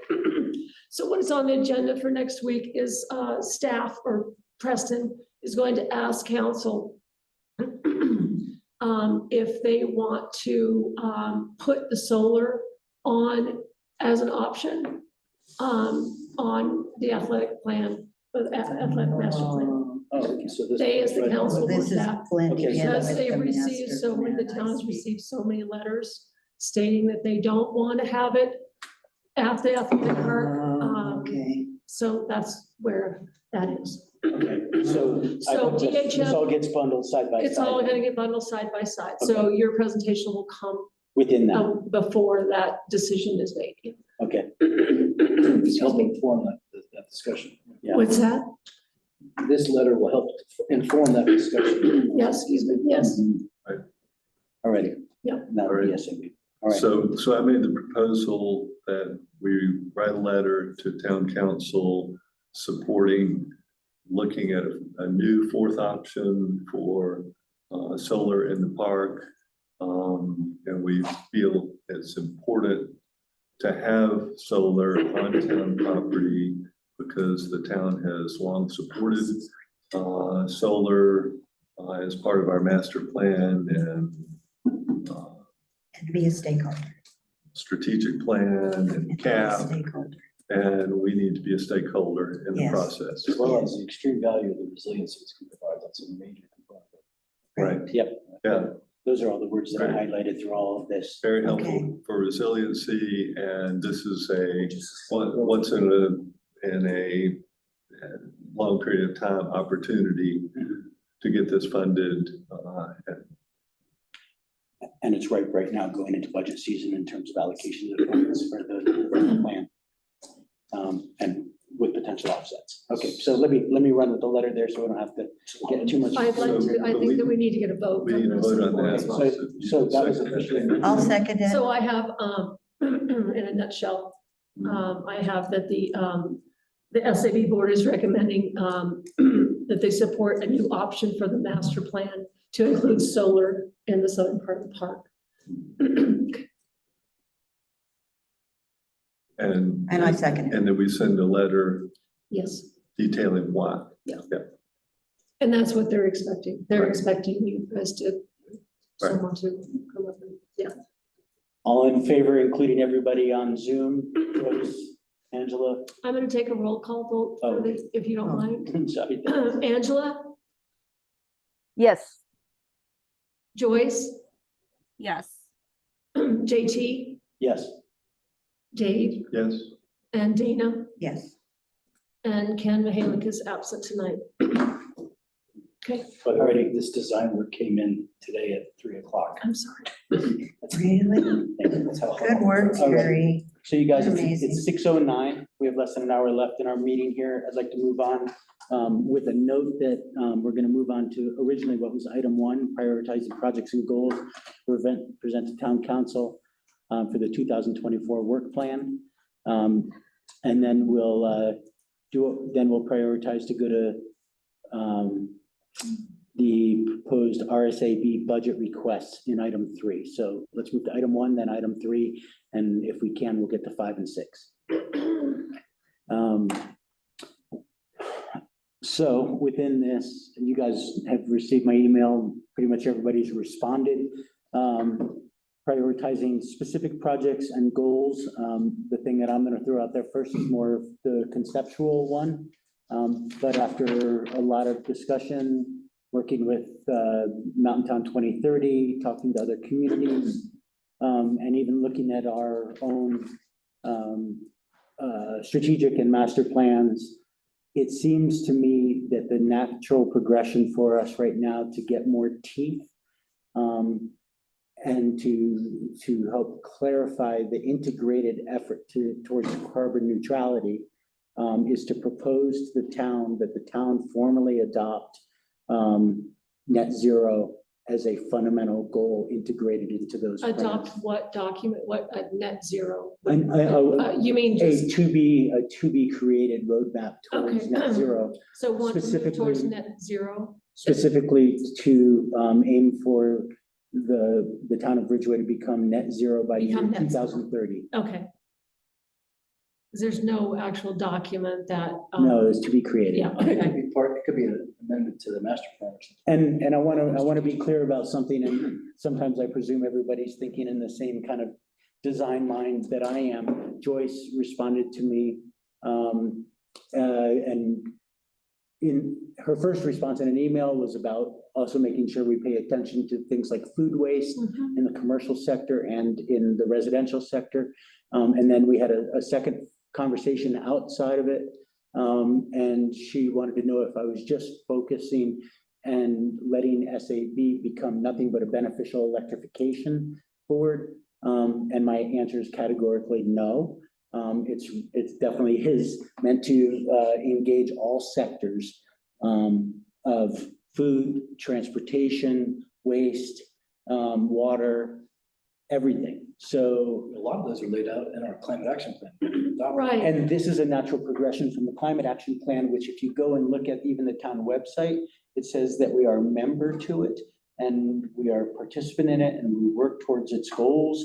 But we don't have a formal commitment to embed the path to net neutrality into every sector of our strategic plan and master plan. That's a good way to frame it. And that is how I'm articulating it at this point, still to be more succinct, but looking at how other towns are trying to do this concurrently. We're not just doing this in a vacuum. There's a lot of other communities that are similar, some very different, that are committing to this. There's 17 communities in the state of Colorado that 17 towns? 17 towns in the state of Colorado that have either articulated or formally adopted that they are trying to get to net zero by 2030. And right now, Mountain Town 2030 is actually serving as a great nexus and resource to facilitate towns to do this concurrently, so we don't have to reinvent the wheel on language, so that it becomes just more of and it actually fits into also Polis's objectives for the states. However, we all feel that in these smaller towns and rural towns, that the Front Range doesn't understand us, but by being able to work together and demonstrate that we all have nuanced ways to develop a roadmap and get to net zero, that we can still work together and figure out the pros and cons of certain efforts. Can I ask you, when is your conference? I can't remember. It's the 18th and 19th of October. Oh, October. So Okay. is it possible in the context of what you just said, that in the 11th meeting, they could adopt the idea from SAB? Actually, we don't need, roadmaps? that's what I was gonna say, we don't need to have our final tonight. We can, Oh, yeah. we just, tonight, we can get what I think the, becoming net zero should go on the strategic plan, Let me- the overall strategic plan, but we don't have to right now present to them what they're going to adopt. Oh, And you it- can anticipate. Yeah, achieving so tonight is really just, what do you guys want to focus on? And then let's delve it down to what can we accomplish in 2024? What's your ultimate goals and what can we accomplish in 2024? Let me ask a very specific timed question. With the conference is the 18th and 19th. If this SAB committee were to put in front of the town council on the 11th, a motion that they adopt a future defined roadmap towards net zero by 2030, and we could present that at the 2030 conference. As a conditional. Yeah, but the town has adopted the resolution to explore a roadmap towards 2030. That's Sure. perfect. I mean, that's what you guys want I to do, mean, absolutely. That would give us some chops at the conference. That's Right. really yeah. smart. And just so, I don't know if Angela and Joyce are on there, and actually just today, I confirmed at this conference, I'm gonna have a specific side meeting with Chris Steinkamp, who heads Mountain Town 2030. And just- And Luke, whatever Luke's last name is, he's one of the board members. He also works for SNE, which is the Center for New Energy Economics out of Colorado State. And I told them that I was gonna be there with Terry and with John Clark. Dana's gonna be there as well. Because the way I framed the question to them, they said, let's work together on this because there's a couple other questions coming in very similar vein. So that we can help everybody develop a roadmap concurrently. Yeah, they posed a challenge to us saying, what can you bring to this conference that your towns are willing to agree to that's out of the box and towards the sustainability goals? And if the town on the 11th were to adopt a resolution exploring the roadmap towards net zero by 2030, then we can present that. at the Well, when you conference. adopt a resolution, you have to have a resolution prepared. Resolution's fully formed. It's, if you have that resolution, and you would need to get that to staff, like. as soon as It's possible. pretty simple, two Yeah. sentence resolution. Right. Although I can, Without any details. to Terry's point, are you guys comfortable with me writing a second letter this week that would go to council saying that can we get the support of council to explore? No. I'm sorry, but my hand's been up for a long time, and Joyce and I are also on the committee, and we're not getting any ability to participate in the discussion, at least without interrupting like I did. And I apologize for my interruption, but I Sorry. then you move forward about talking about a resolution to town council, and I haven't had the opportunity to input, and my hand's been up for, quite a while here. Angela, then share your point, please. Thank you. I'm full support of this, but I'm frankly frustrated by the amount of time it's taking to do this. We're not inventing a wheel. At the Paris Agreement, a number of cities in the United States, a number of towns adopted the resolution to reach net zero by 2030. And it's not like we have to invent the wheel ourselves. I realize we're a small town. It's not something you just say you're going to do and you do it, but a roadmap is something that's been designed already. It's out there.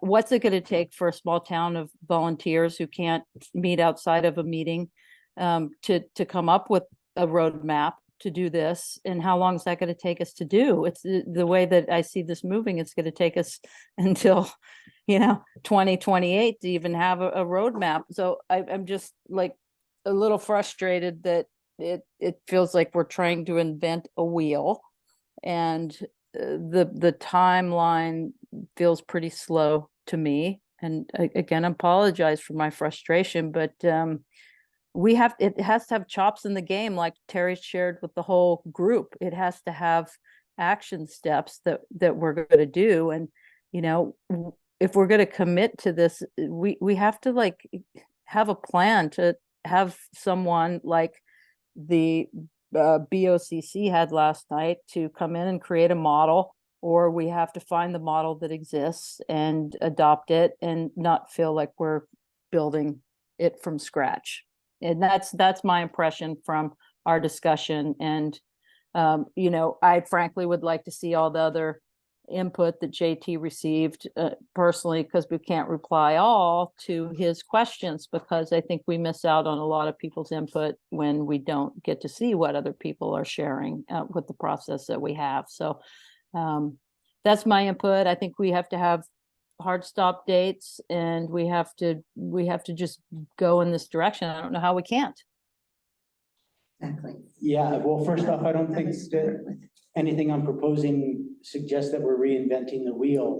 This stuff has already been in motion for the last 18 months. I've been in concert with Mountain Town 2030, and I've only missed one of the seminars. And in terms of the documentation, that stuff is mostly written. We're just trying to make sure that all these different towns compare notes. And so in terms of implementation going in front of the town, my reason for doing this is so that we can go, if the town adopts it specifically, then we can go in line by line, whether it's in the master plan or in the strategic plan, to make sure that the goals of net neutrality are taken measure of with each point as the town moves forward on its decisions. And it's not just a proposal in principle, it's a proposal in practice, which forces the goal to get to net zero, it forces the hand of council and planning commission, all of the different committees to have to consider all of these elements as core values for the town of Ridgway moving forward. And I'm not talking about working on it between now and doing tiddlywinks with it until 2028. I'm talking about having that integrated into the town charter now, before the end of this year. That's why I raised this. Does that answer some of your concern, Angela? Yeah, yep, still, yep, some of it. Thank you. But I'm gonna jump in as well. I'm kind of curious on the thoughts on 2030 and balancing a 2030 deadline because we want to be aggressive and make things happen, or providing a timeline that's more realistic, because I have worked small government and it takes a long time to make a lot of big changes. We're coming into 2024, and to realistically be net zero in 6 years is going to be really challenging. I mean, poor Terry's probably presented on solar options like every month for the past like 5 or 6 months. Like, I think the initial thought of this solar grid being in town was presented to sustainability board probably like almost beginning of summer, like 5-6 months, and we're still don't have an option. So I do want to, I support the net zero, and I would love to create, or not from scratch, but create a roadmap that is outlined in a way that makes it suitable for Ridgway. But until we kind of have a roadmap outlined, I'm not sure. I just worry we're setting ourselves up for failure by putting a 2030 date that we know it's not realistic. I mean, if you talk about just like upcycling plastic or composting food, that talks about like finding programs, getting programs started. If there are regulations, implementing regulations, and just that tiny piece, which is not nearly as big as like getting the vote to make all new development net zero. I just think that in itself may take like a year or two. So we don't, kind of going hand in hand with Angela, like we're talking about a roadmap, but I haven't even seen it. I have no idea what it is. And I want to be aggressive, but I also want to be realistic as well. I think in my proposal of doing this, I'm being both aggressive and practical. Because I don't think the values inherent in the goal of net zero are going to be considered in practical timelines unless there is a commitment by the town to do this. And it's hard work. And is it likely that we could go past 2030? Well, most other towns that have preceded us chose 2030. I don't know why that was the round, maybe it was just the round number, why they used that as their objective. Is it ambitious? Is it aggressive? Is it necessary? Yes, that's where I'm coming from on it. That's the pitch I was giving today, and I welcome the pushback on it. But I also feel that this is the line that I want to press, me personally. And but this if it's too aggressive, does that put us in a position where town council is hesitant to vote yes? not if it's just a goal, if they're voting on a goal, and then from that goal, you have to come up with actionable items to improve budgets, to hire a consultant to form the roadmap. I mean, they've got to get the goal established before they can act on the goal. But without a goal, they're not just going to start, piecemealing out a solution. David, Yeah, I've had my hand up for the last 5 minutes too, Angela, so I understand. I think I support it, and I don't think it's overly ambitious, but I think it needs to be qualified. You need to say all new buildings being net zero, because it's not everything being net zero. We're still people are going to be buying gas cars, and It's not, doesn't have anything to do with the type of building they're going to do. It's all buildings being net zero and existing buildings working toward that goal is where I think we should Right, set as our town goal. being net And zero. that's as it relates to building. There's also Town build. transportation and there's food. There's all the I- elements of the cap, but it can still have that goal. It Right. requires some. But I agree with Angela that to say transportation being net zero by 2030, that's totally unrealistic. Well, that's what Certainly. Mountain Town's trying to, I don't think anything that I'm proposing is meant to be a dictatorial framework moving forward. Right. I'm not talking about mandates. I'm talking about making sure that within every sector, with all of their phasing, with all of the challenges that are ahead, that these conversations and considerations take place in every sector Okay. so that it's Socratic. I feel like I'm That's Is that fine, different? that's fine. I'd love to see it, and because it's a goal and not a requirement, that if it influences the town to make better decisions, that's the goal of this goal, that's the goal of this goal. right? Yeah. So, I'd also like to see this be a committee proposal. We've talked about this long before now. Terry's brought it up numerous times, and I think it's a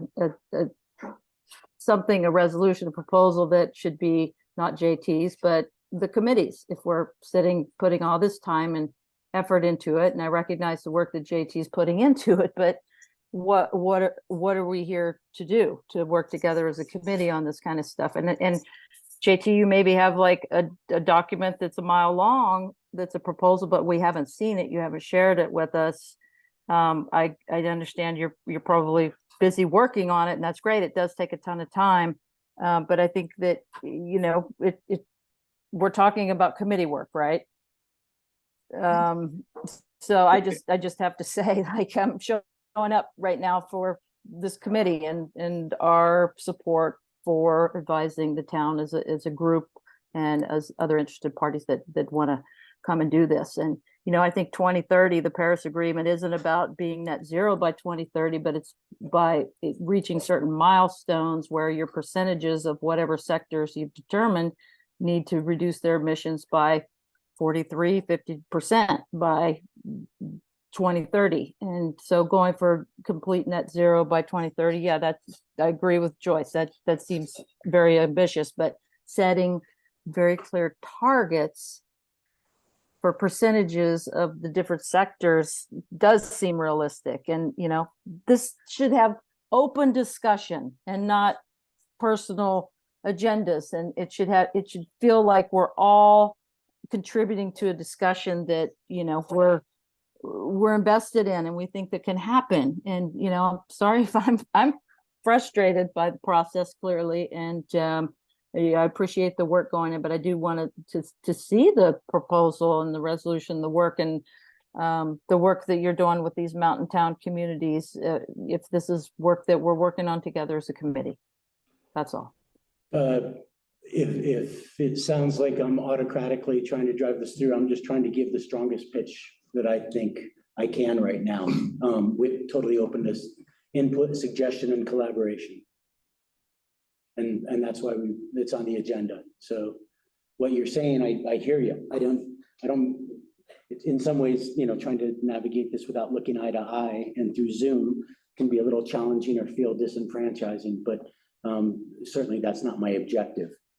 My objective was to bring it to this board to discuss whether this is a valid thing to present to town council in order, from my view, is where I was giving my pitch, as a way to more formalize this town's commitment.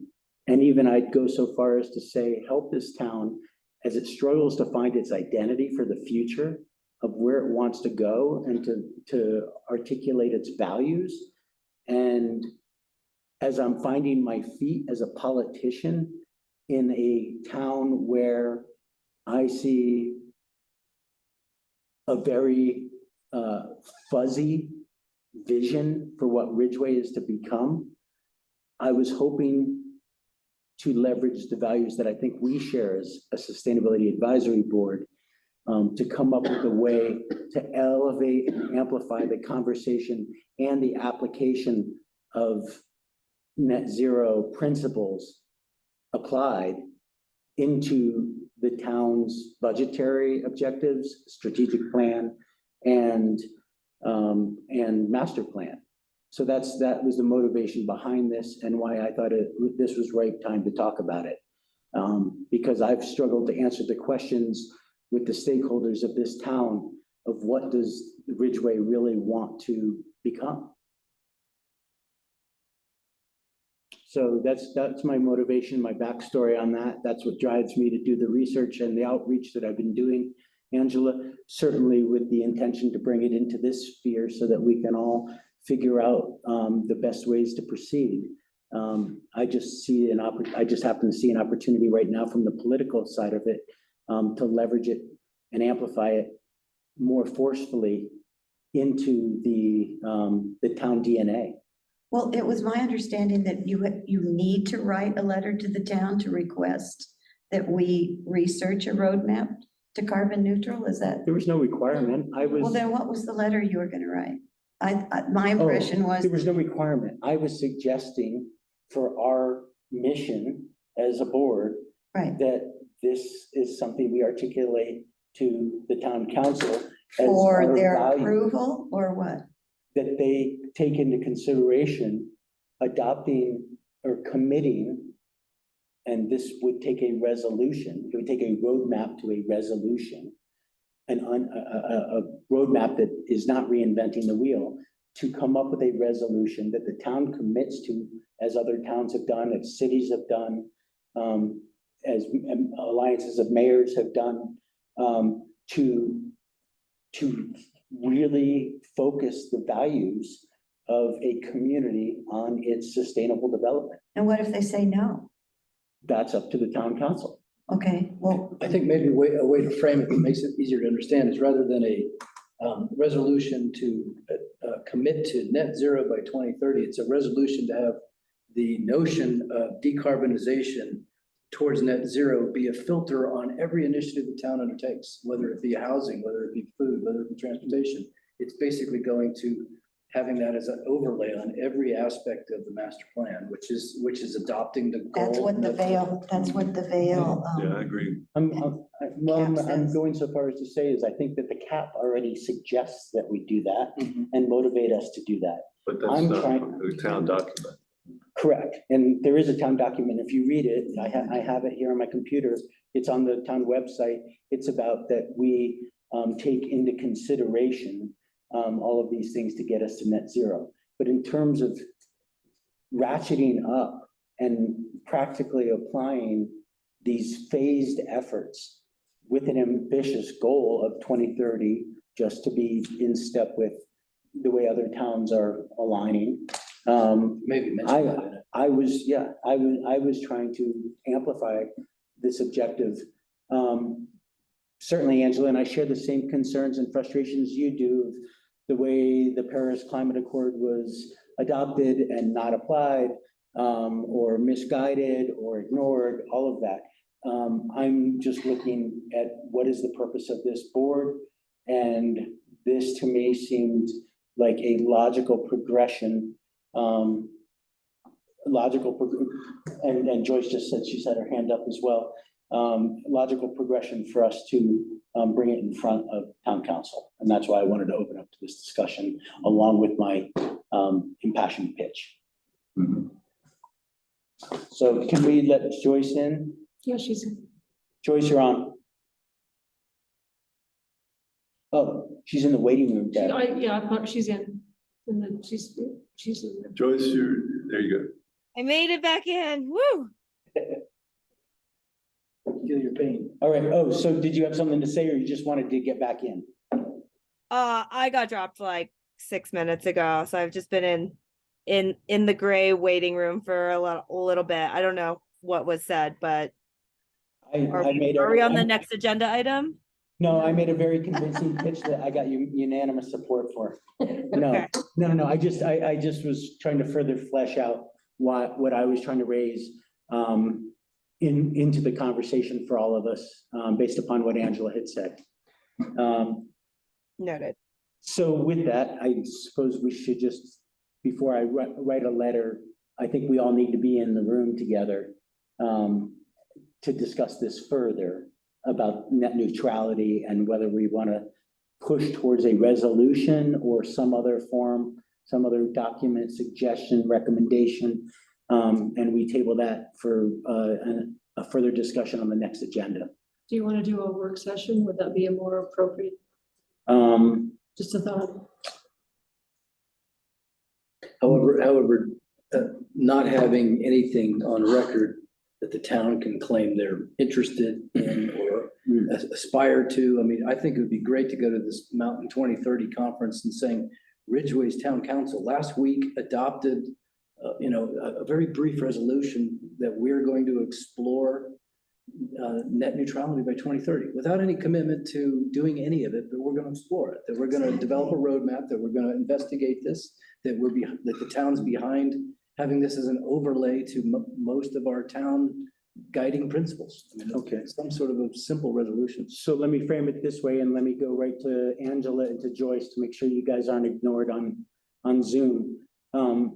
Is it worth me penning a request from the town to get from the council to get its best wishes to explore developing and adopting a road to net zero?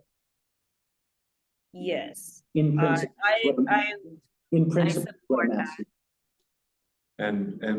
And we need to put by 2030 or by a time frame, because they can explore it. Right.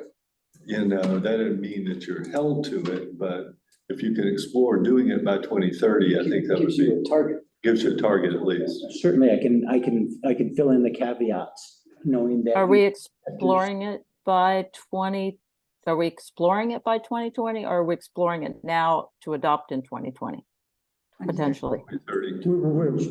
We're exploring it and developing the roadmap now, so that we can achieve net neutrality with the ambitious goal of 2030, with the caveat that every sector will have to be phased and fit appropriately for the uniqueness of Ridgway. Yeah, I just would love us to have some really strong language in there. I just go back to our CAP language and how we suggest and we would like to see and we recommend, but that we strongly advise town council to explore within the next 6 months or whatever time frame, but we give it a timeline, so we hold the town a little bit accountable to this recommendation that the committee's recommending, that they come back to us with like, yep, we can do this, or we need more time, or we need a budget, whatever. So it's got deadlines and it's clear. It's a very strong suggestion with language that doesn't leave much room for ambiguity or interpretation. We're going into budget discussions, our budget retreat in next month. October 21st, right after. And maybe this resolution, the suggestion that JT's willing to pen concludes with, and the town consider appropriating a budget for hiring a consultant to develop an initial roadmap. In other words, put something really concrete on the table the town has to agree to, I think budget for. Terry, Mountain Town 2030, the Alliance already avails us those consulting and the collaboration. That's For free? I don't even think we have to talk about a consultant yet. I think we have to talk about whether we're going to pursue developing this roadmap, and also as a second measure, that we are seeking to have our own budget. That's a totally separate item. But can we quantify developing our roadmap? Because that roadmap has been developed by other towns. Crested Butte, for example, has developed a plan. And are we, I know I see you shaking your head, JT, and I'm sorry for my frustration. I see yours. I feel you, buddy. But listen, like it's my turn to talk, please. I articulated that earlier. I didn't think you heard it. It's like developing a roadmap to me sounds like a huge hurdle, that the language of that would really would like throw a big hitch in the giddy up for town council to say, how are we gonna develop a roadmap? Will we have roadmaps out there that we can look to for guidance? Yeah, I see it, JT. Okay. And I feel like you didn't hear me. I already stated all that. So. I said, the laundry list of comps that are out there of other towns pursuing this and other people working on it right now are fully in motion. I'm not reinventing the wheel. So can we Great. pose a resolution that we would think would be strongly worded and would help move this forward? Does it have to be a resolution? Well, I think it needs to come from this committee, so it shouldn't just be Exactly. JT's letter. We have to Right. vote on a resolution. So, yeah, I think, Angela, you want to restate your proposal as a first draft? No, I don't need to restate it. I feel like I've, tried to make the point that it needs to just be clear. I don't have, I'm in the East Coast and been working all day. I don't have the clarity to come up with a proposal. I just really want strong language that asks for something specific by a certain date and gives us the opportunity to move forward in a reasonable time frame. I've read a few town, I guess, caps where in their goals for the town, that anything the town does has an umbrella of trying to be carbon neutral. Anything the town does, that's even toilet paper. And so that's a big, broad, I like that. I think that could be one sentence in there, and I've seen, it's in the Vale and the Aspen town, whatever they're called, their regulations for the year. I don't know the right term for it. Pardon me? Ordinance, yeah, whatever. But I mean, that's right there, just puts a pretty big button on The everything. resolution could be that the town considers net zero as a priority for all current future initiatives or something, and leading to the formal adoption of a roadmap. That way, when you come into work, you're thinking net zero when you throw a plastic cup away. That's my Is whole what they're motivation behind this. theoretically saying when they put that into their It's- rules and regs to follow. It's amplifying the paradigm of net zero into the every minute practice of what this town pursues. Well, that's a start, and then you go to the building codes, and then then you just take the steps up the ladder. I like that. Choice of. Yeah. I like that like because it's an overview. Yeah. And then people What's- start thinking. What's the wording? And that's. I could find it if you wanted and send it to I just- everybody from Vale.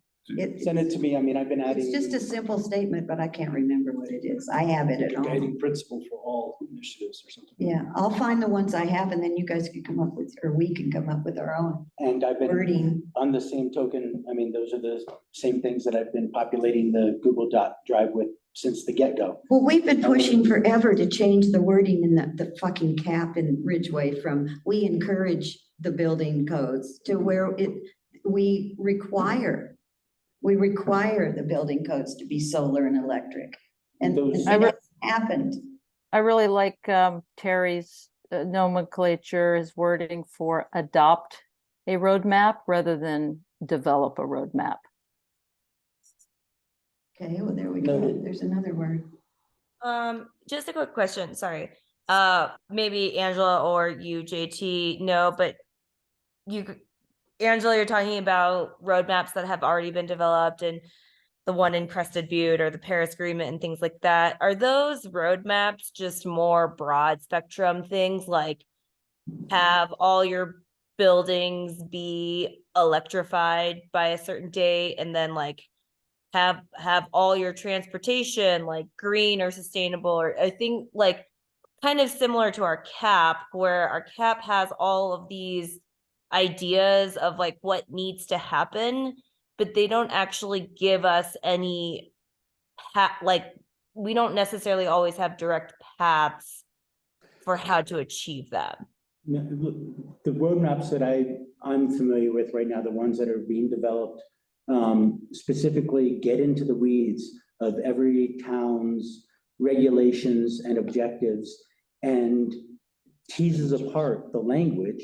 So it questions, the end goal of those regulations to make sure that those adhere to the date specified for in transportation. We are going to transition all of our vehicles from gas to electric, including bobcats and backhoes and stuff like that by a specific date.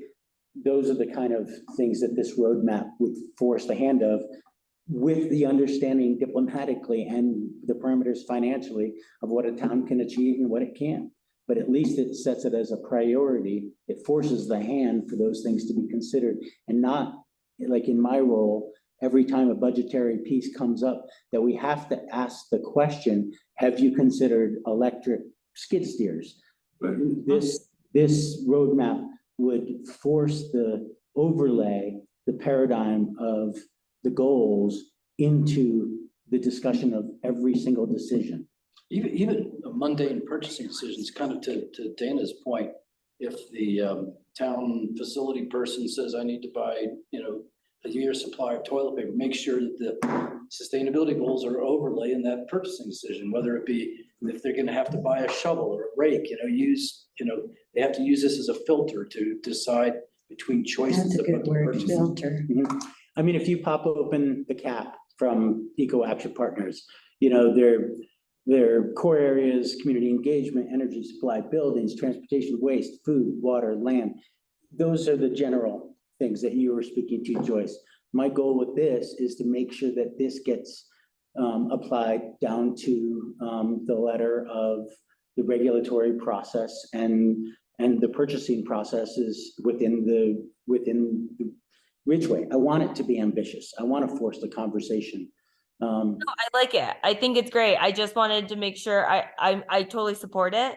I'm just trying to better understand where I think that these roadmaps that have been laid out, I'm just wanting to know more, because I think in my experience and what I've read, we'll be able to use those as an outline, but we as a team, or we have to hire a consultant, whatever that looks like, it does need to be reviewed, outlined, and made specific for Ridgway, our codes, our ordinance, what we would allow for. So I was just trying to understand that. So that makes sense now. We're not New York City or LA. Our roadmap will be very tailored to our own needs. Yeah, but not without without the same complexities and the same scientific, technical know-how Yeah, on there's all these formats ones. to draw from, for sure. Yeah. And you guys all do a better job of making sure that the resources that I'm reviewing are commonly seen. And so with that notion, are you guys open for me to at least Do a draft resolution or something? a draft adoption goal? To Terry's point about having that going in as a feather in our cap to this meeting coming up. I think it's a nice gesture. I think it's great, but I think just by being there, that's already a known. No, I guess my thought was, if it could be high level, simple, something we put before town council on the 11th, that they can say, yes, we're behind this, that we can then echo at the 2030. That gives us a little street cred going into this forum. And then we come back and we work on the more, I'm not really sure you building need the to pyramid. do a resolution to do that. I think just talking to council and asking them to support that. But in order to do that, they have to move towards something, right? They have to make a motion to do something. Otherwise, it's just. Well, just-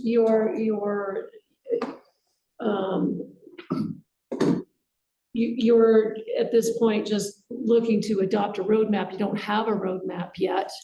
Well, I think the But roadmap I is think, part and parcel to what I'm suggesting. I'm suggesting that the town council agrees to I'm gonna call it a resolution, a motion, whatever you want to call it, that the town will explore the concept of achieving the goal of carbon neutrality by 2030 through, and you can go ... various activities. One is to explore the adoption of a roadmap towards that. It doesn't have to be very specific at this point, because this is the tip of the pyramid. So we're going to build the pyramid below it. later through the process, this is what this committee will do. But having the town formally adopt a goal, I've been just off record here, I've been pushing for SMPA to adopt a goal of 100% renewable energy. They haven't done it yet. Other utilities have, but we haven't done it formally yet.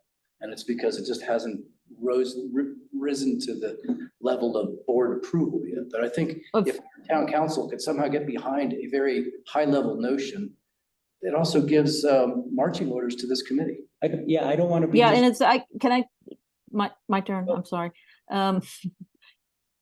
It's hard to get a word in, but I fully agree with Terry. Let's get something, a goal is a goal. If we don't make goals, we'll never get anywhere, and you don't always have to attain your goals. There's nothing wrong with failing it from time to time, but you have to set a goal and you have to commit to trying to do it. And, we have nothing that has real teeth that we've done with town council. This has a lot of gut. This has a lot of oomph behind it. And like to Terry's point, to bring this to this committee, the conference that you're going to is really going to help people get behind that we are in it. It's going to help with more people showing interest in what we're doing, coming up to JT and saying, hey, that's great, you guys are doing this. Let me tell you what we're doing. There's no harm in asking town to set a goal, and then we're going to help adopt a roadmap to get there. So I'm fully in support of Terry's. I liked your wording, but I didn't write it down. What's the wording of this? Adopt a roadmap. That this committee, maybe starting with JT, drafting it, adopt a resolution that the SAB gets behind that recommends the town adopt a resolution to require, I lost track of my words, but basically to establish a goal that all town guiding documents have an overlay of carbon neutrality by 2030. The specifics might be that the near-term activity is to begin to adopt a roadmap to achieve that. So that wasn't a very eloquent, I probably said it better the first time. Much better. But I think it only needs to be 2 or 3 sentences. Yeah, At most. I'll, as we're all kind of struggling over our words right now, how about I put some proof in the pudding? Get a straw man going there. Send, again, another draft of this out to all of you, get your eyes on it, get your input and edit it. And then if you as a committee could agree on that prior to the 11th, and then there's something that's put before the town council. So I guess my big question right now to keep us moving along is,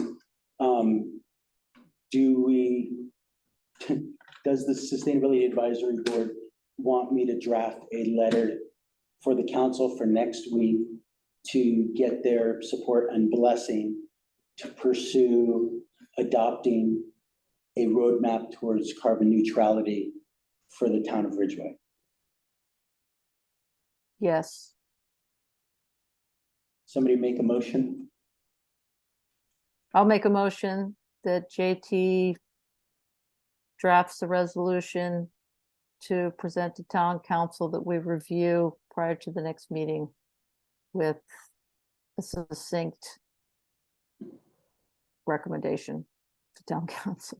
Good, you need some sleep. Yeah, Somebody want to sound second? really tired.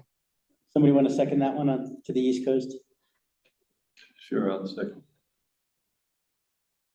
Roll call vote, Deb? Joyce, Yes. JT, Yes. Dana, Yes. okay. It's unanimous. So you're going to create this little missive and we're going to be able to look at it.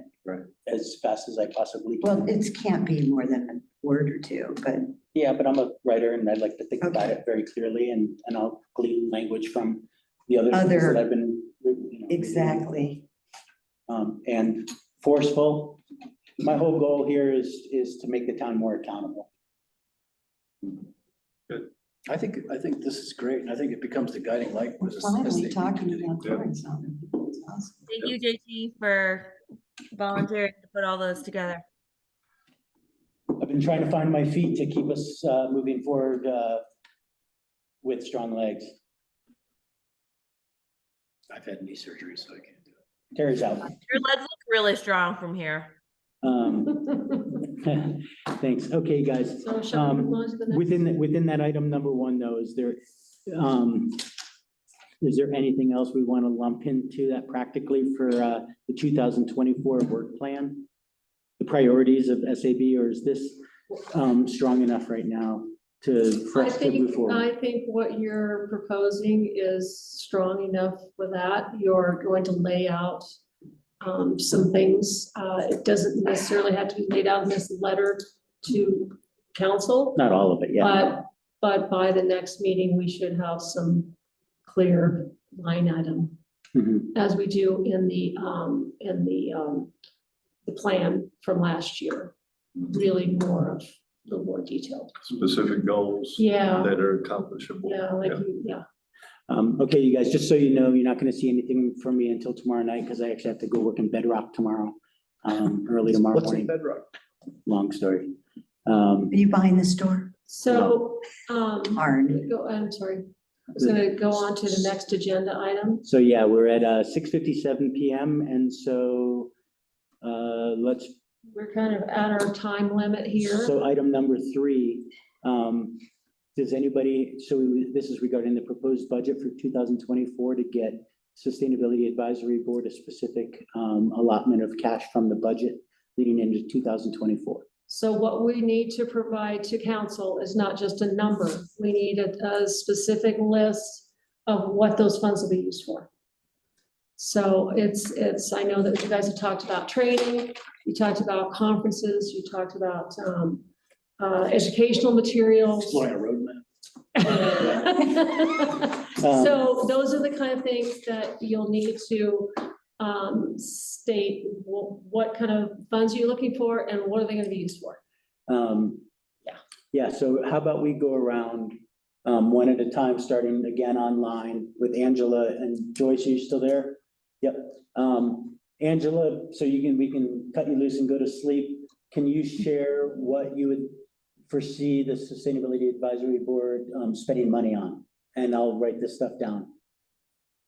I guess I'd like to see us have a mini workshop that was a budget workshop where we actually got to prioritize the things that we looked at. We've talked about priorities, I guess, for a while, and I think we have some good lists that we've worked on. I rather than me saying what my agenda is, I think looking back at those things, there were a lot of good things and there was a lot of diversity. And I mean, like town council does, you guys have a budget workshop and a budget summit to come up with projects for the following year. And I think that this merits more time rather than just going around and talking about how much, like right now, I wouldn't be able to put a dollar amount or even, prioritize. But I guess for me, first thing would be getting this town council resolution adopted and funding for whatever roadmap support we need. So from that, I will take funding to develop or adopt, whichever language you want to use, a roadmap towards net neutrality. And the reason I'm just trying to be succinct is given the fact that on October 20th or 21st, Saturday, October 21st, is our budget retreat for 2024 as council. So the kind of things that I was looking for from all of you is monies that could be allocated for educational outreach, for printing costs, website development, stuff like that. So I know probably take a whole workshop for us to prioritize it amongst ourselves, but right now it's just the broad topics that we could have legal expenditures for. Well, to go back to that, I mean, it seems like if town does agree to adopt something like this, that would come out of the town budget, if I understand correctly, rather than an SAB budget. So I guess for me, it would be educational outreach with some support for the website when the town develops their website, and putting together a conference for town that was brought in, a facilitator that we have a few topics for the public and builders as to our goals moving forward. Okay, $10,000, please. in your name, You're cheap. alrighty. Joyce? Thanks, Angela. I don't have a valuer anyway, but I think just some budget set aside for potential like travel, workshops, meetings, things like that. So for future, if any of these our board members had wanted to go to Mountain Summit next year or something like that, there's funds for that. Travel, workshops, training. Yeah, exactly. Okay.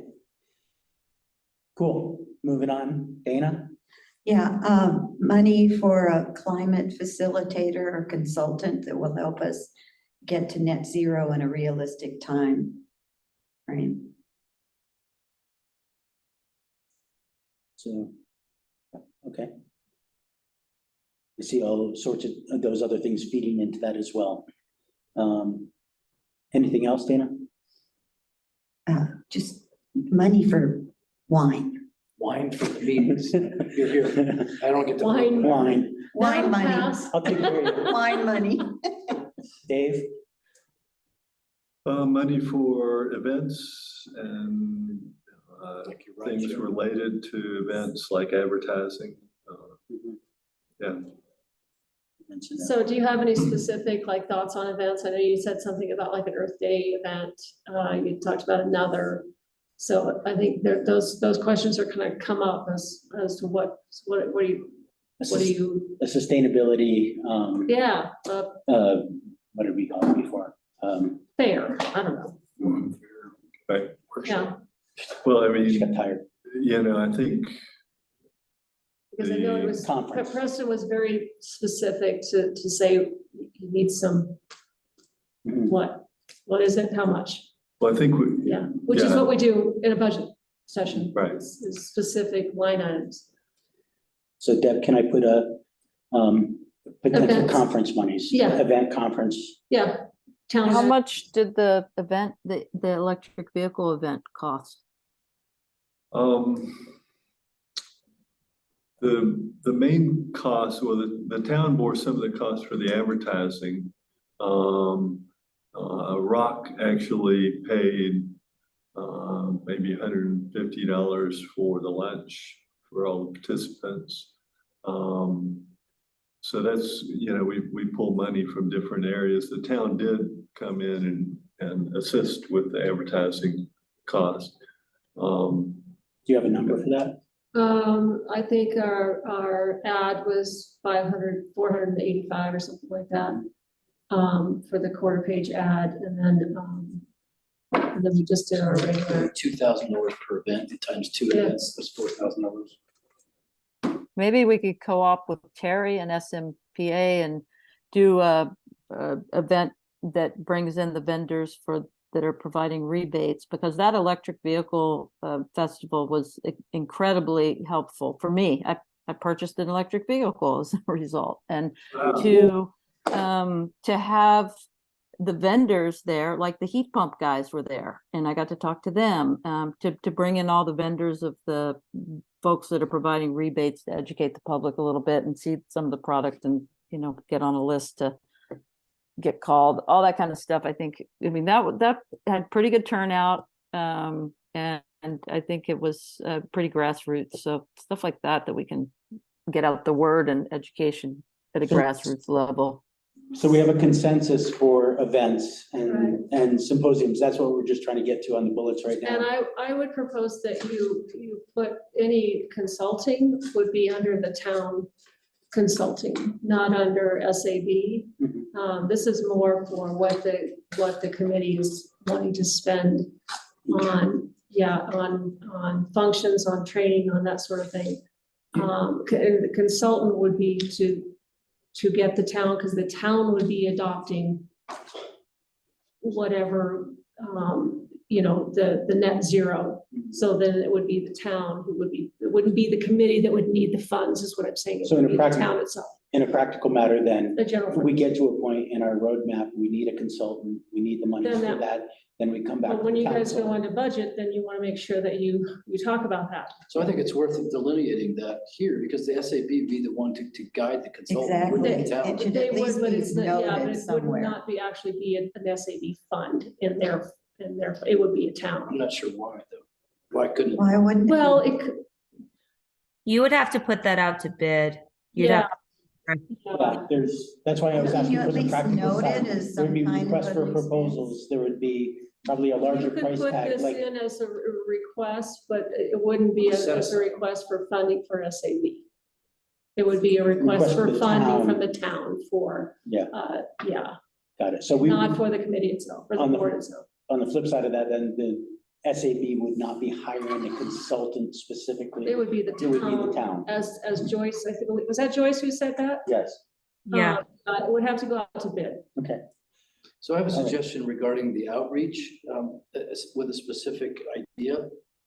Hold on a second, I want to stay on topic here and get the things that I need to write in a letter to Preston going into the budget of what are the themes, what are the things that we Well, want. this is a subsection of the outreach, which is the development money set aside for a graphic designer to design a SAB logo and tagline that could be put on a bumper sticker that we could start. I have a developing. great design, Go. but But the idea is. I got shot down. So the town residents can identify with the. I hear you. SAB. Thank you for saying that.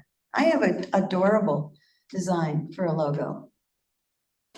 We need everybody in the room to discuss it. We never got it. I never know. got on that. But I actually do have one already designed. But let's You put the guys can money deny together. it, but I mean, I'm an artist. I can do it. Taking that logo and I'll show it to printing you. stickers. So for the, for Exactly, the, for the, stickers. Thank you. We're for on the the same sake- page. for the sake of the eyes of the town in budgetary consideration, monies to be used for graphic design Yeah, and And development production of of some our- swag. organization.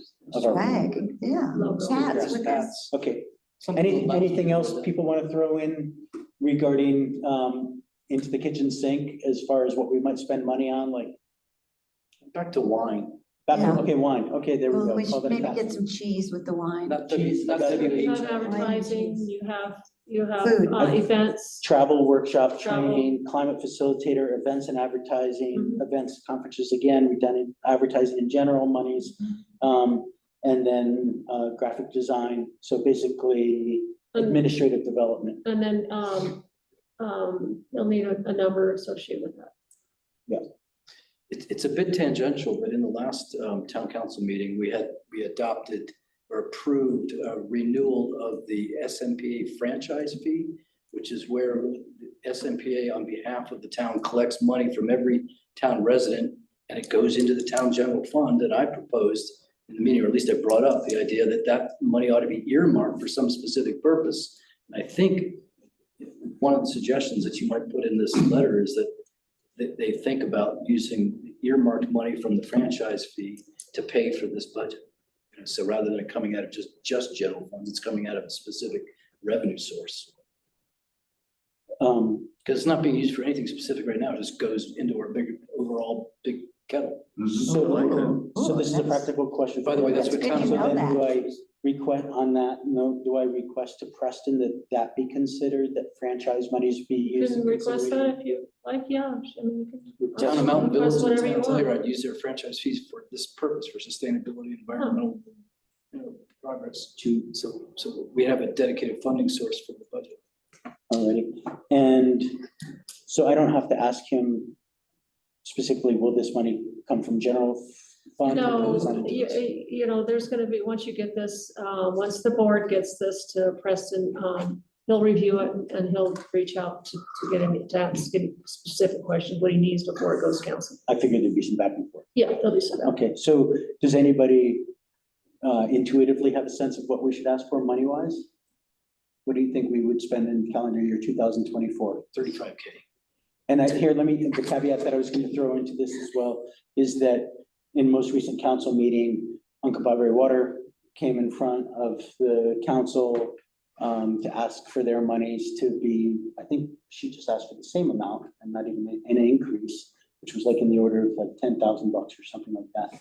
So these are outside of organizations that the town has money set aside for that they can help support these organizations in partnership with. Those are nonprofit organizations within the town. And so my question is, are there other committees, Ridgway committees that are receiving money, Oh, yeah, there's and how much? nonprofits that are receiving funds, and that's in your, that'll be in your budget. The committees? There, Committees, not nonprofits in the. community. no, no. Are there other committees? Well, let's see, parks, not the parks and open trails, not that one, but the other park, they are beautification committee, kind of, yeah. So it's I not. don't know what they get, I can't remember what. So it's not unprecedented for committees to ask for their. I think own that's the budget. only one, yeah, Okay, yeah. Or What- you had mentioned that we can't just throw a dollar amount. What we would have to do is JT would have all of these line items and have an estimated cost with each, right? Yes, It equals Yeah. 35,000. that equals, I see. it equals whatever it is. Can we go on a the vacation? reason I was Take a asking little those questions. retreat The reason I was asking those questions to We don't Deb is kill each because so other? that way I don't have to reinvent the wheel and that I have a comp to know how another committee is, has identified and requested their funds. Travel trip would be $5,000 by itself. That would be a matter of looking at the budget and seeing what they, yeah, and then you can pop in the office, talk to Pam or I, and we can let you know about what last year's was. I don't know at the top of my head, to be honest with you. So to that point, you guys, just for the record, I'll go ahead and shoot an email to Deb and to Pam, ASAP, so that we can find out what other committees are getting for monies. And then that will start a framework for me to figure out how to line item this. Yeah, I think, if you can just go down and look at what each of these are and what you think the cost would be and Estimate estimate, and then have a back and forth. yeah, and then just, I mean, it would be more than 35,000. They had to put a dollar amount to each of those items. And I've been in grant writing mode, so I'm used to shooting big last couple months. Mhm. And by the way, the franchise. they don't ask for 35, I can tell you that. Yeah. The franchise But fee you guys produces do way more do than it, this 35,000. is your board. Yep. Alrighty, you guys, does anybody else, hey guys, I really want to end this Sorry, meeting and I don't sorry, want any sorry. peripheral distractions. It's my It's fault. hard Everybody- here That was too. my fault. I'm sorry. That kind of stuff interrupts everybody, derails everybody. So let's be better at it. So I do want to finish this meeting at 7:15. Does anybody have anything else that they want me to lump into budget considerations? Is that it? That's it, okay. So- Angela, Joyce, anything? Nope. Nope.